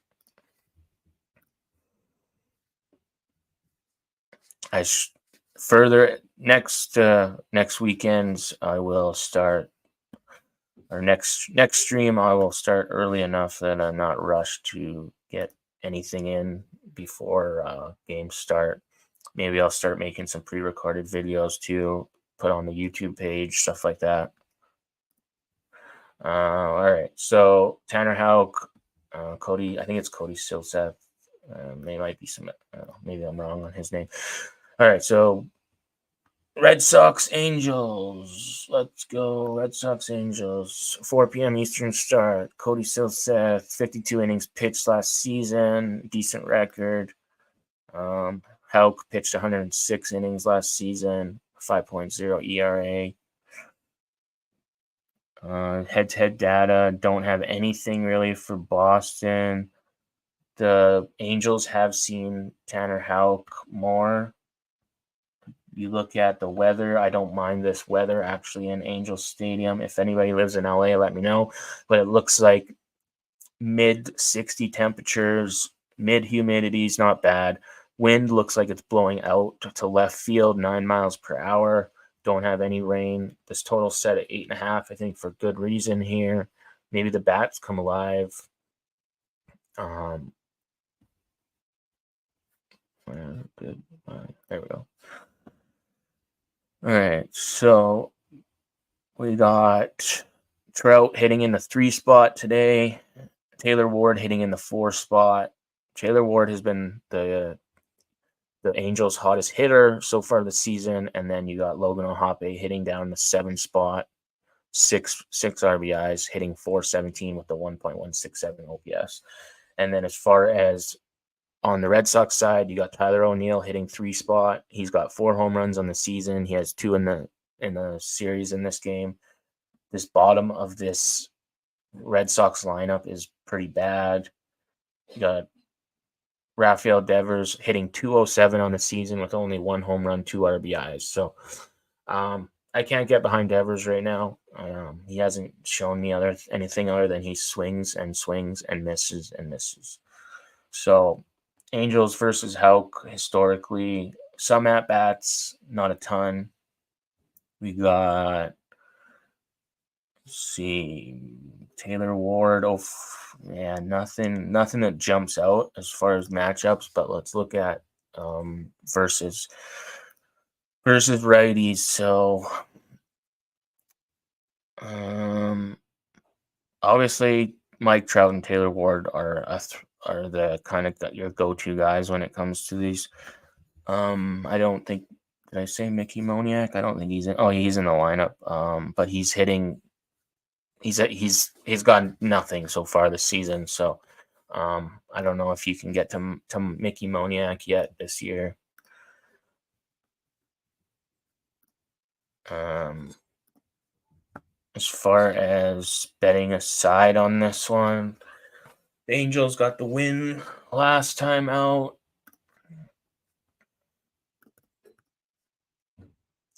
They've won 6 of the last 10 meetings. This series so far, they're 1-1. They just barely eked out that win yesterday. It was a 2-1 game. I was kind of shocked to see a low-scoring one like that. It is that time of year, though. where you see a little bit some lower scoring games. April and May typically at Angel Stadium are not as good to as to play in as far as and then June, July rolls around and you get good hitting conditions there. But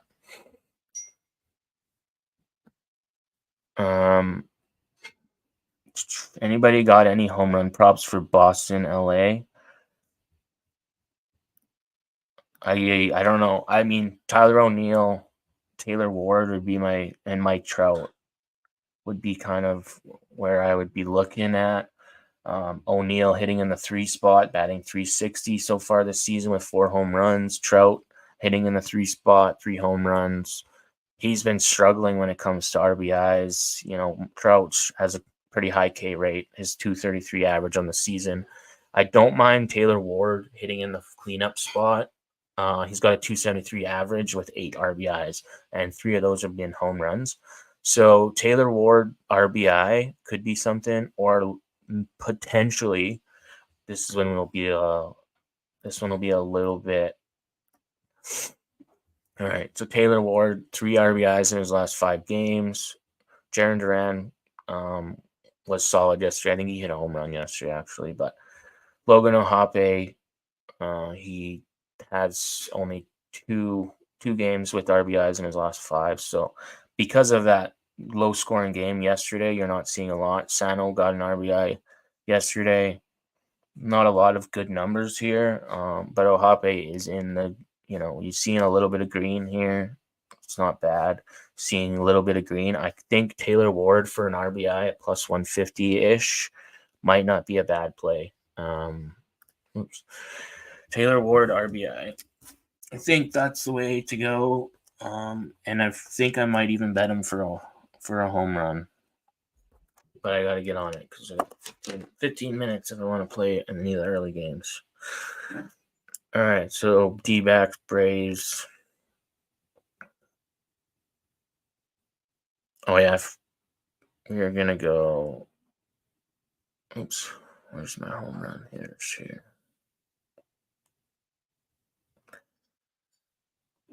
All right. Let's see if we can cook up a home run parlay. So as far as a home run report goes, the top home run hitters per the data that I have through some paid services and stuff like that, Adolis Garcia is up on there, Pete Alonso, Corey Seager, Josh Bell. I have Jake Berger in there, Yordan Alvarez.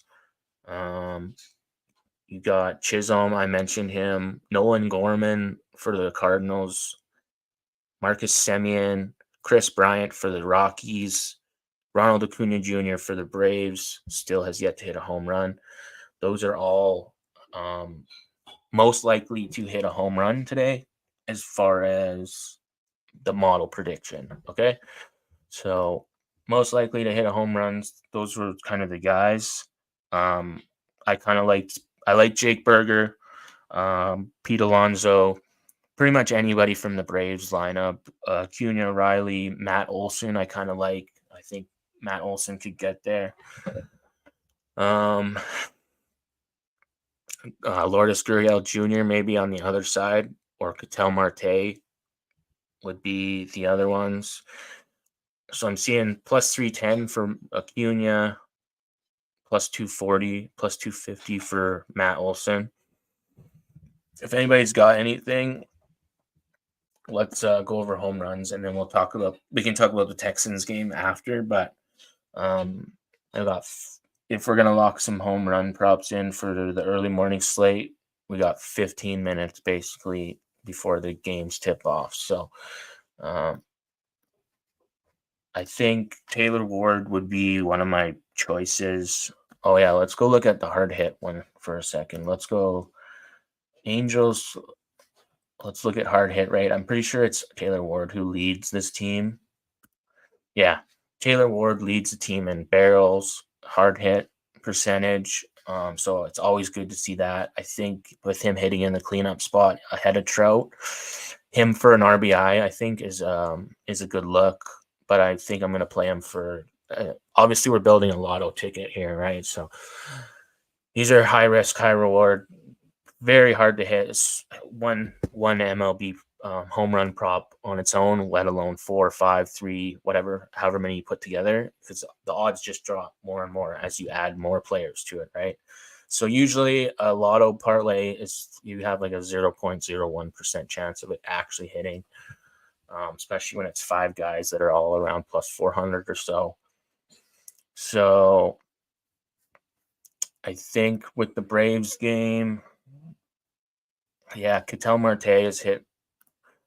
Look at this is just another app or another service that shows hot hitters as far as recent form. So these are all home run hitters. Christian Yelich not being in the lineup sucks because I was going to play him today for a home run. Tyler O'Neill hitting those home runs for the Red Sox. Ketel Marte is on a 3-game home run streak. He's hitting in the top of the lineup. So, and then Brent Rooker's hit 2 home runs in both games versus in Detroit. So that's just some data there. Taylor Ward, like I said, has the hard hit percentage that he leads the hard hit percentage for the Angels. I like seeing hard hit percentage being led by players that you're wanting to bet on. And then Tyler O'Neill leads the hard hit percentage when it comes to the Red Sox. Not surprised because he's got 4 home runs already. He's got lots of batted ball events. He's hitting them hard, and he's hitting them at a good percentage of barrels. So his average exit velocity is not as high as it should be, but it's nice to see in the 94s. But still, he's launching some of these balls over 106, 109, 106 miles an hour, 109 miles an hour. That's a hard hit ball. So, all right. So this is park factors again. Coors Field, potentially. These ones highlighted are potential rainouts. Minnesota game, I said I was passing on because I think it's going to get rained out. The Cubs game, I'm not betting home run hitters on because I think it could get rained out. I would bet RBIs in that game. So, all right. So Braves, I think I'm going to take Matt Olson. I don't know. I want to take Acuna. I really do. But he just hasn't shown me that he can hit one yet. Do we make a do parlay? Do I put Acuna in there? Maybe Ryan Mountcastle again. Phillies Nationals. These are all going to be really hard because the weather sucks. So anybody got anything? Drop them in the comments. Let's see if we can get a dinger parlay going. We could just do it for the early games and then build one for the later games, but I kind of like breaking it up. I do like the home runs in the Cardinals-Marlins game. I think there could be some in that game. Mariners-Brewers, you don't have to worry about weather there. Mets-Reds, I kind of like Pete Alonso in that one.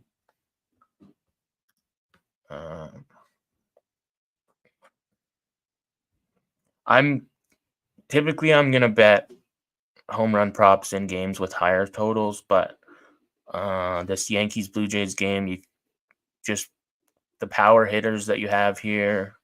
The Phillies, I think the total's low because you've seen the Phillies not score a ton of runs. The Nationals just can't score at all, so the Phillies probably do the majority of the scoring in that one. This one, park factors, pitchers, the hitters, everything kind of shows you why the total's low there. This total's high, but I think a lot of it has to do with the small ball reaction. I mentioned some of the players that are missing in the lineups on that one. This total is actually surprisingly higher than I thought it would be, but I mean, you got 2 potent offenses and 2 mid kind of bullpens. And then this is the same total we've seen the Rockies-Rays game at. Rockies are, don't have the Rays have the advantage when it comes to starting pitching there and the bullpen. I don't know if I don't even remember if we talked about the Giants game. I might have skipped that one. And then the Astros Rangers game. Don't have to worry about weather there. All right. So, I mean, Joey Gallo's plus 550 for the Nationals. If I'm going to pick a National, it's going to be Joey Gallo. It's not going to be anybody else. I mean, Joey Gallo or Lane Thomas, but Joey Gallo is one that he can hit for power. So let's look at the Nationals hard hit. Joey Gallo hasn't had a ton of hard hit balls, but he does rank second as 13% 13% hard hit barrel rate. Okay, so Phillies, let's look at their K rate or their barrel rate. JT Realmuto leads the Phillies in barrels per plate appearance. He's got 18 barrels. I think I mentioned Alec Boehm and Nick Castellanos, but I don't know if I can go to Boehm again. JT Realmuto plus 425. I think I said Nick Castellanos too.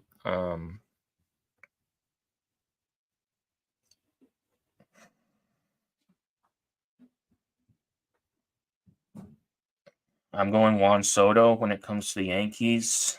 Alex Verdugo's line's at 650. Actually, I wouldn't be surprised if Verdugo hit one too. I'm going Pete Alonso with the Mets.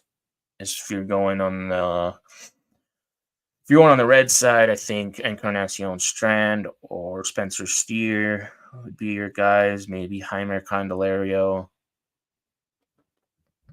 Ellie's plus 600, and I think it's for a reason. He's not shown that he can hit home runs really right now.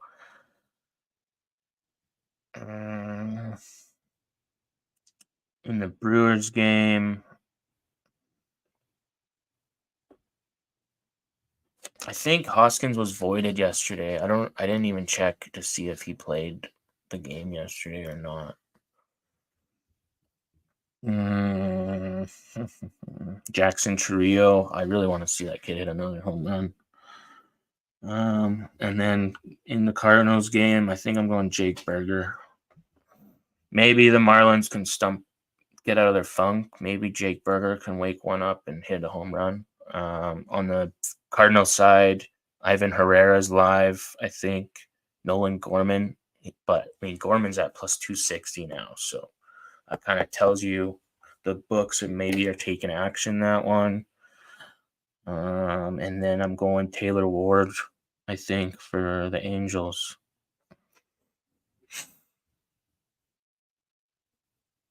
All right, so right now, I think Ronald is.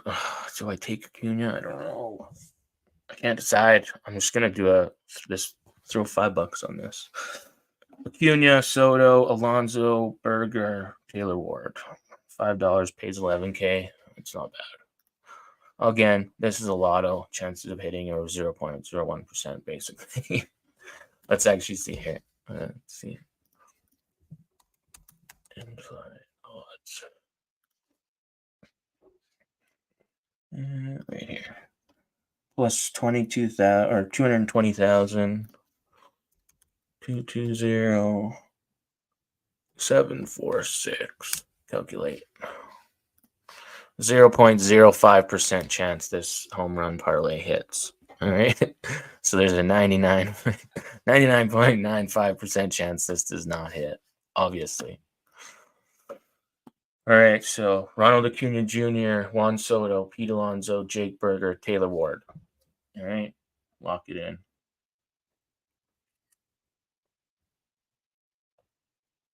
Games are starting right now. You got 6 minutes to lock in anything for early games. Thanks for the new follows. Obviously, enjoy. If anybody enjoys the content, feel free to follow, message, interact with me. I'll try to do my best. All I want to do is kind of grow a community of people that like talking sports and want to make money. That's it. Obviously, there's going to be lottos in there. There's going to be everything,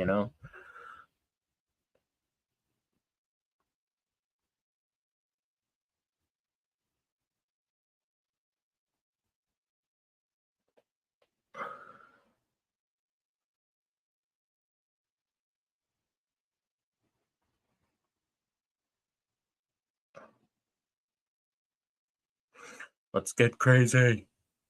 All right. All right. Posted it. Jake Berg. Oh, I just seen one of the pages I follow. Jake Berger, Marcelo Zuna, and Vladimir Guerrero Jr. is his top 3.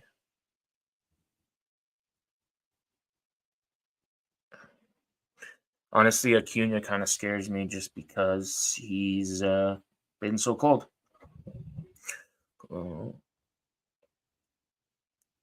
I want to take somebody from the other side. Lourdes Gurriel Jr. And get to the Nationals game. Does Vladdy hit another one? What about Ernie Clement? Oh, that'd be funny. Oh yeah, Verdugo. Let's try Verdugo.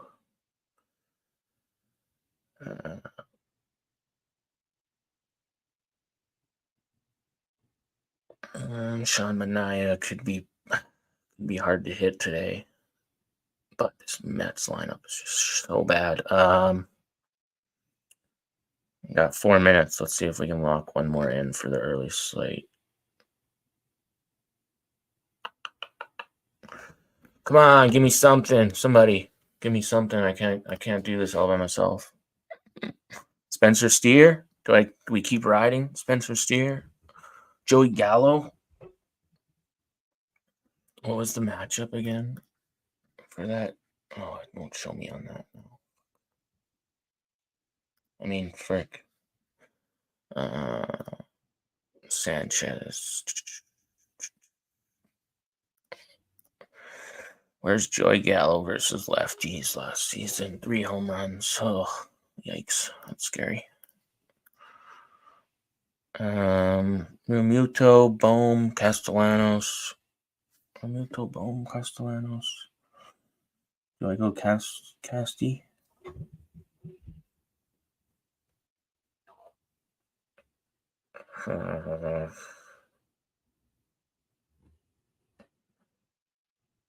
Maybe Schwarber. Castellanos just bad batting average this season. I can't decide here. This is actually stressful.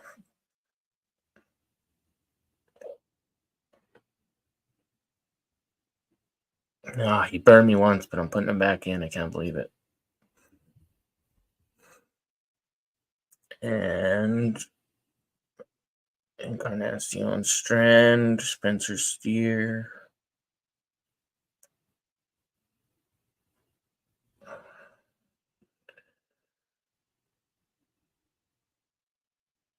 All right, I've got 4 guys here. This is a super long shot.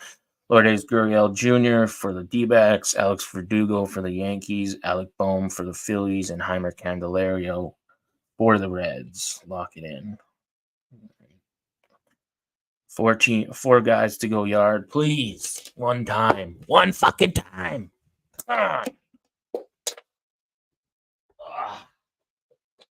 Need it.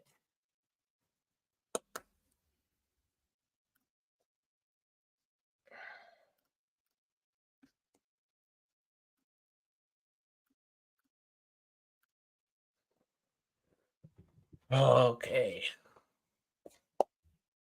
Who's got some home run dingers? Let's go. Come on. Put it in the comments.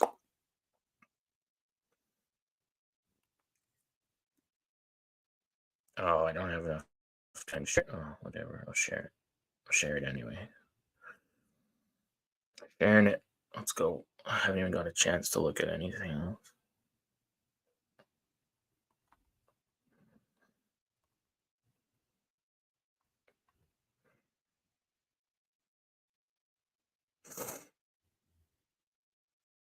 These kind of plays I only put $5 on. All right. So for reference, that's 0.05 units.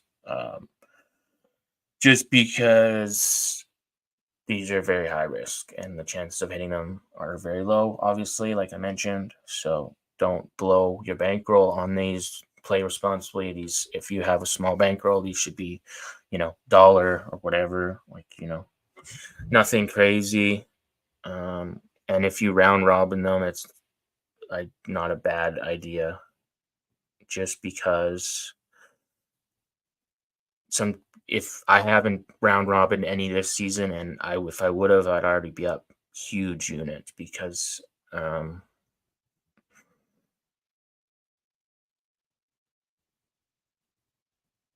missed by one a couple times.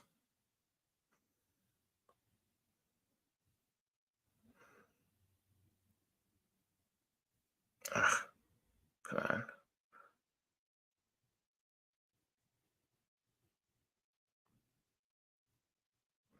All right, try. Forgot to round robin it, so we're round robin in this.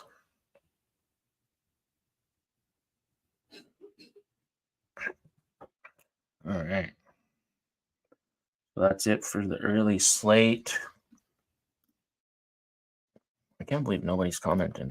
Nobody's showing support. Got 200 and some people watching. Nobody wants to give me a home run prop. Why are you so scared to comment? Come on. Let's go.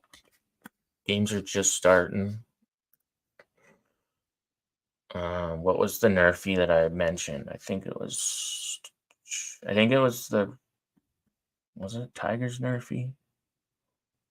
Oh, I can't remember. Or maybe it was the Royals White Sox nerfy. That was one of them. Royals White Sox was one of the nerfies I think I was on.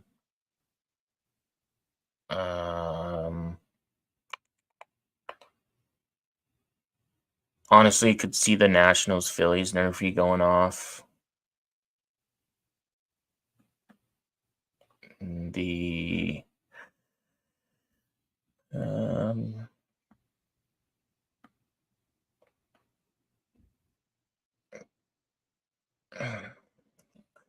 Rays Rockies.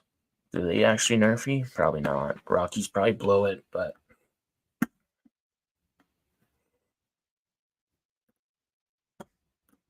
oops. Close. All right, that's it. Did what we could. Come on, phone. What are you doing? I'll just anybody's got anything else, I'm gonna end the stream right away. Marlins Cardinals game starts in about 35 minutes. Josh Bell, Jake Berger, Nolan Gorman, Ivan Herrera, all players I'd look at there. Player props, player RBIs.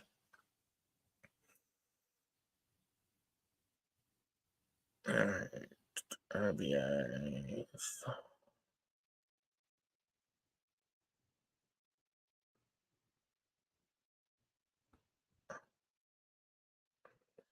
I think I said Mark Canha was an RBI guy.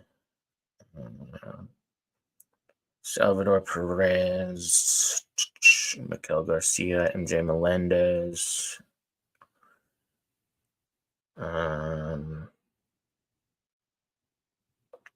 What else did we say for RBIs?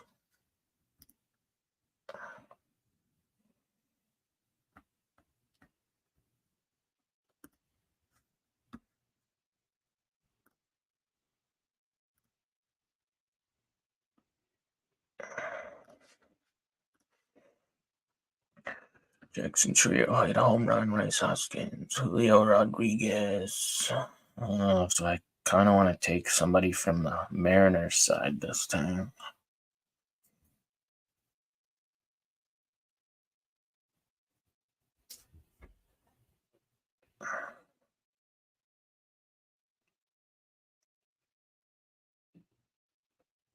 Ivan Herrera for an RBI, sure. Teoscar Hernandez. If Shota Hamanga goes 7 innings and keeps the Dodgers to very little, if any runs, that will be very bad as far as that game goes. But it could get rained out. Who did we look at Cubs game? Miguel Rojas, Will Smith. I think I said Seiya Suzuki. There's lots of guys you can go with here.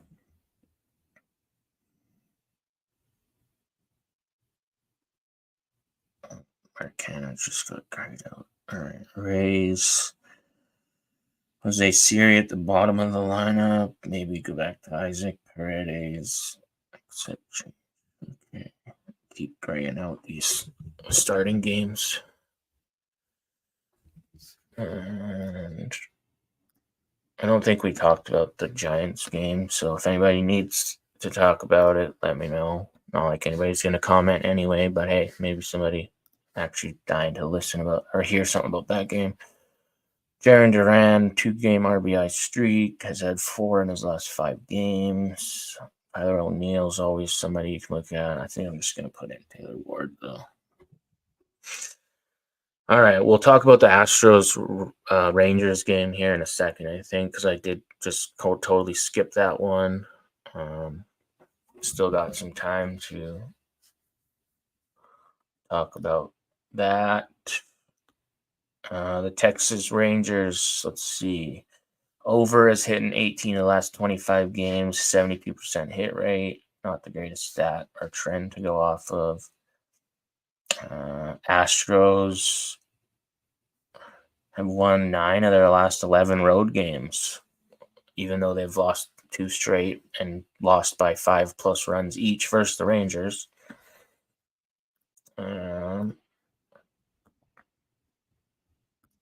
Astros, Rangers.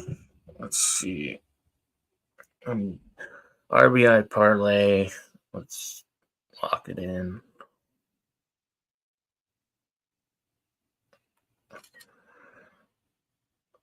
MJ Melendez, Julio Rodriguez, Ivan Herrera, Miguel Rojas, Isaac Paredes, Taylor Ward. That was who I put in for RBIs. 1 for each game on 6 games that I kind of liked RBI players on. Miguel Rojas is probably the hardest one on that list due to him being deep in the lineup for the Dodgers. I'd probably maybe go to Oscar Hernandez if you're instead of Miguel Rojas there. All right, so we're looking at Astros, Rangers, Dane Dunning, Ronaldo Blanco coming off the no-hitter.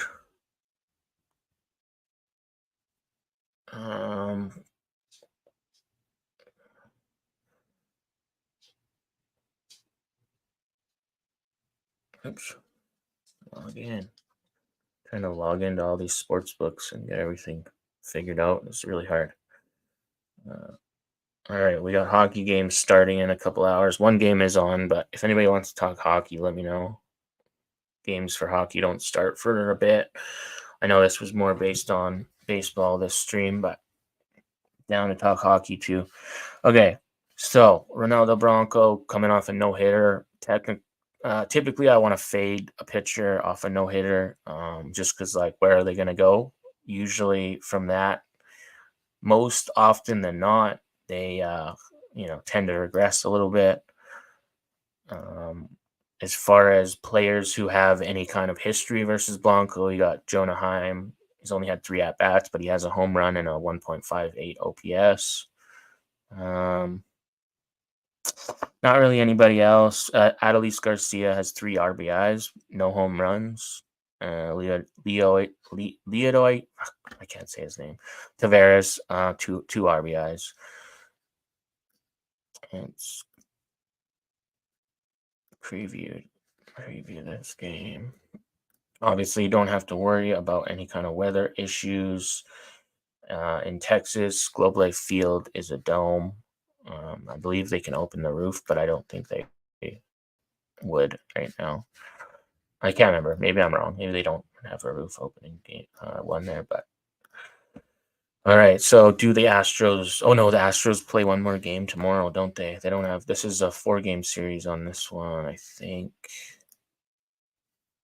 So far, we're seeing the Astros starting the season very badly. 2-7 record. Rangers 6-2 record. Head-to-head, these teams, the Rangers have won 4 straight now, going back to last season's playoffs.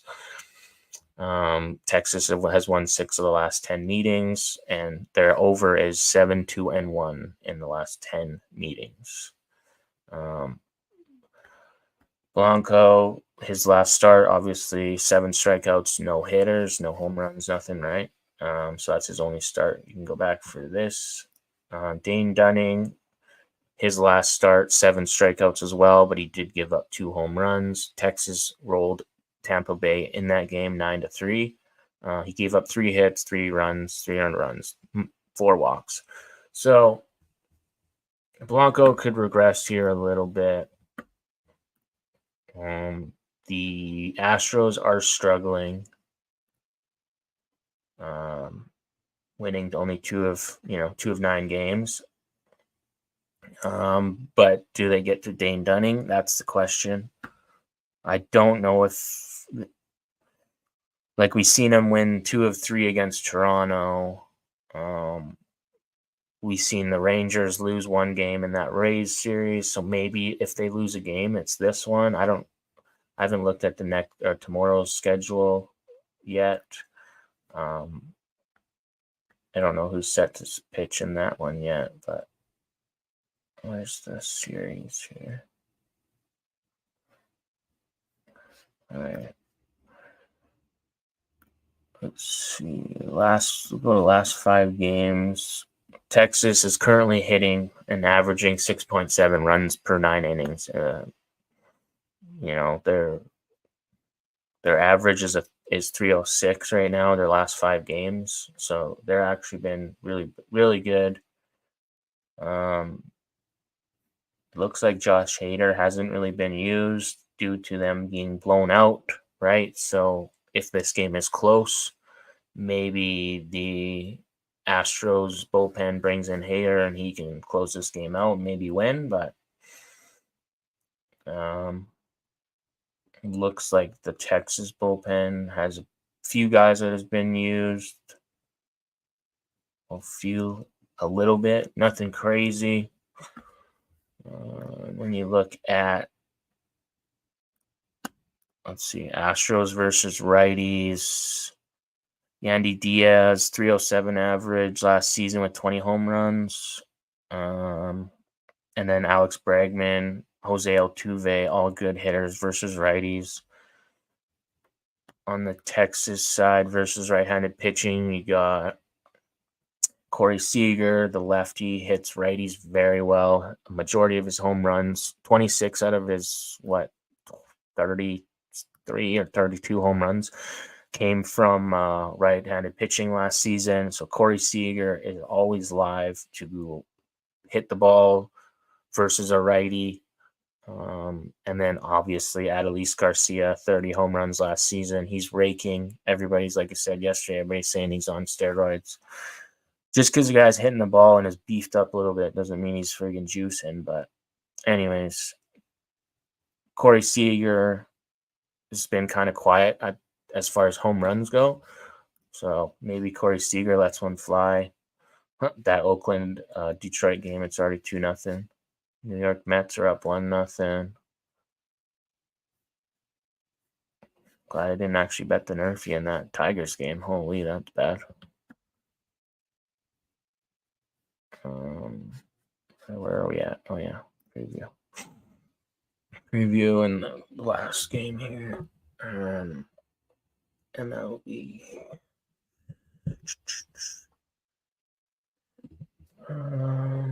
Royals, White Sox, under 9. Brewers, Mariners. Brewers with no Yelich. I don't like it. Colin Rea.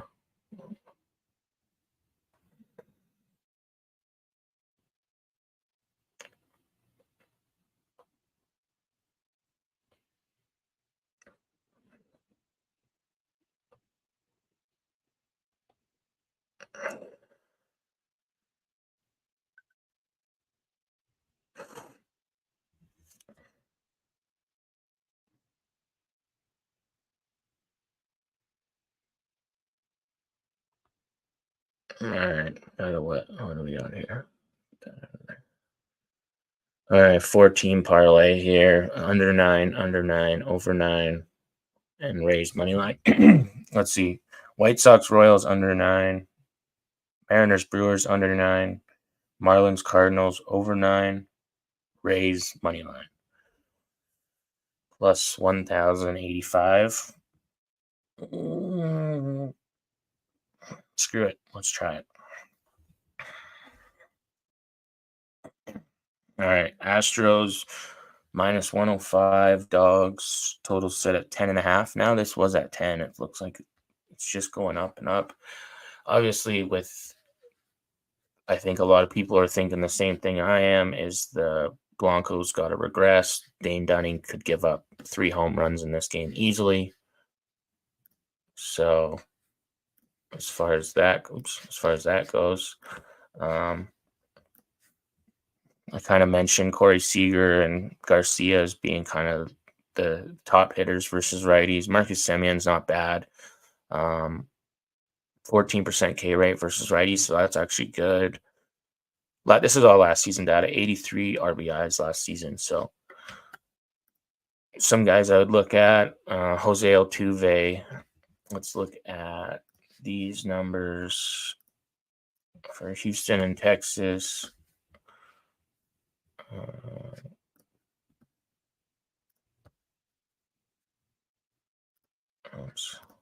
This one. All right. Houston, Texas. Marcus Semien has 3 RBIs in 3 straight games. Garcia, RBIs in 2 straight games. Corey Seager.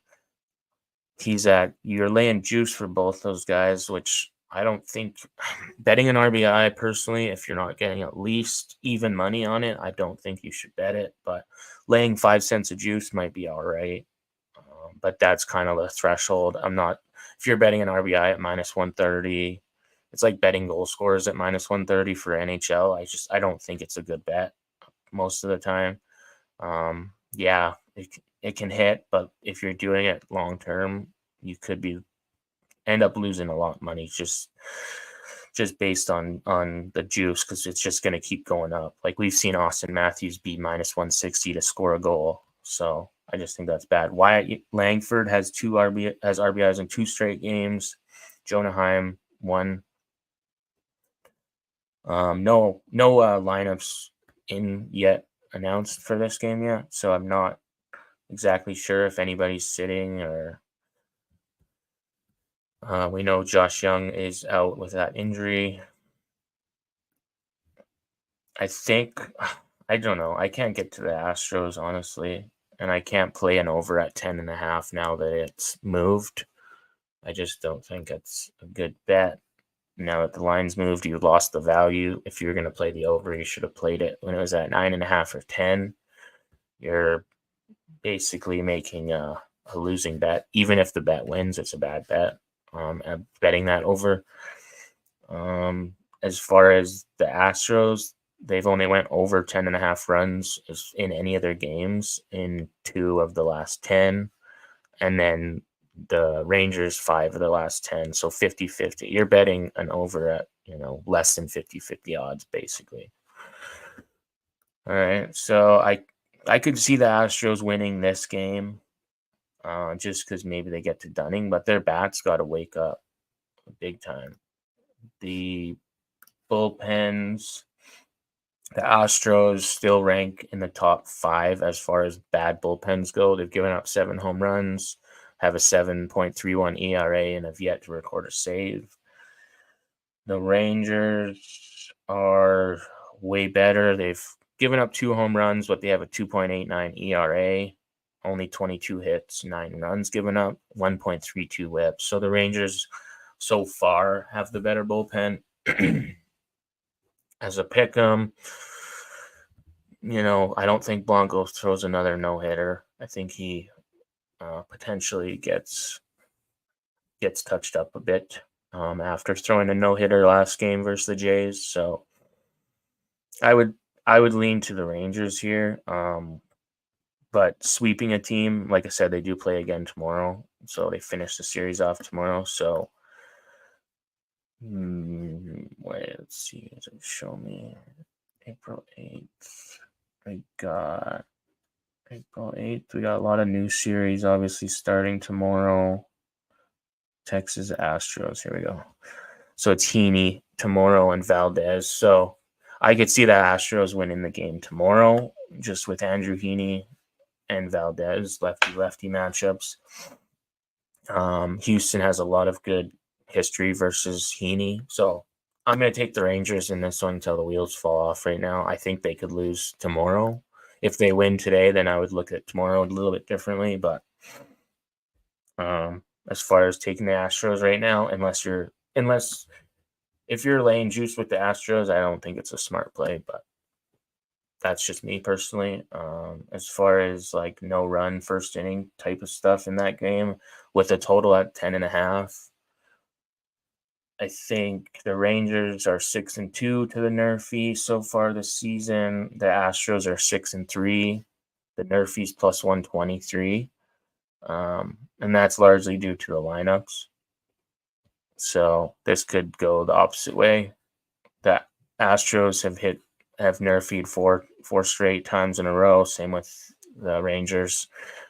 So maybe this game gets off to a slow start and then ramps up. A plus money nerfy might be the way to go. Who knows? It is a pitcher friendly ballpark typically, so it could get there. All right, I got nothing else left for this. Home run hitters in that game, I kind of mentioned Corey Seager, Adolis Garcia. I don't think I can bet him. His numbers just come way down too much. Wyatt Langford, maybe for an RBI, though. And on the Astros side, maybe Jose Altuve. Jeremy Pena has 2 home runs in his last 5 games. Jose Altuve, 2 home runs in his last 5 games. Adolis Garcia, 2 home runs in his last 5 games. But as soon as you get home run props and you start seeing them at plus 175 to hit a home run and stuff like that, it just gets really hard to play them because, I mean,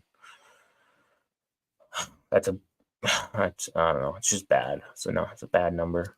I think you can find other bets on the board have better value, better numbers. But yeah, I'd probably look at Altuve on the Astros side. Maybe Pena. Altuve or Pena. Other than that, that's it. Got 2.5 hours streaming. I think we kind of end it there. I got nothing really else left to talk about. Nobody wants to comment, so I got nothing else left to talk about. Cash some tickets, make some money. Hopefully, if any of the information I gave out helped you, like let me know. Maybe I'll start making videos, short videos, like condensed form videos, for pregame stuff. I'm gonna start posting them on YouTube, stuff like that. So, all right, let me know what you guys think. Anyways, drop your comments on the reviews, anything like that, anything you guys got, and I'll see you on the next one. Peace.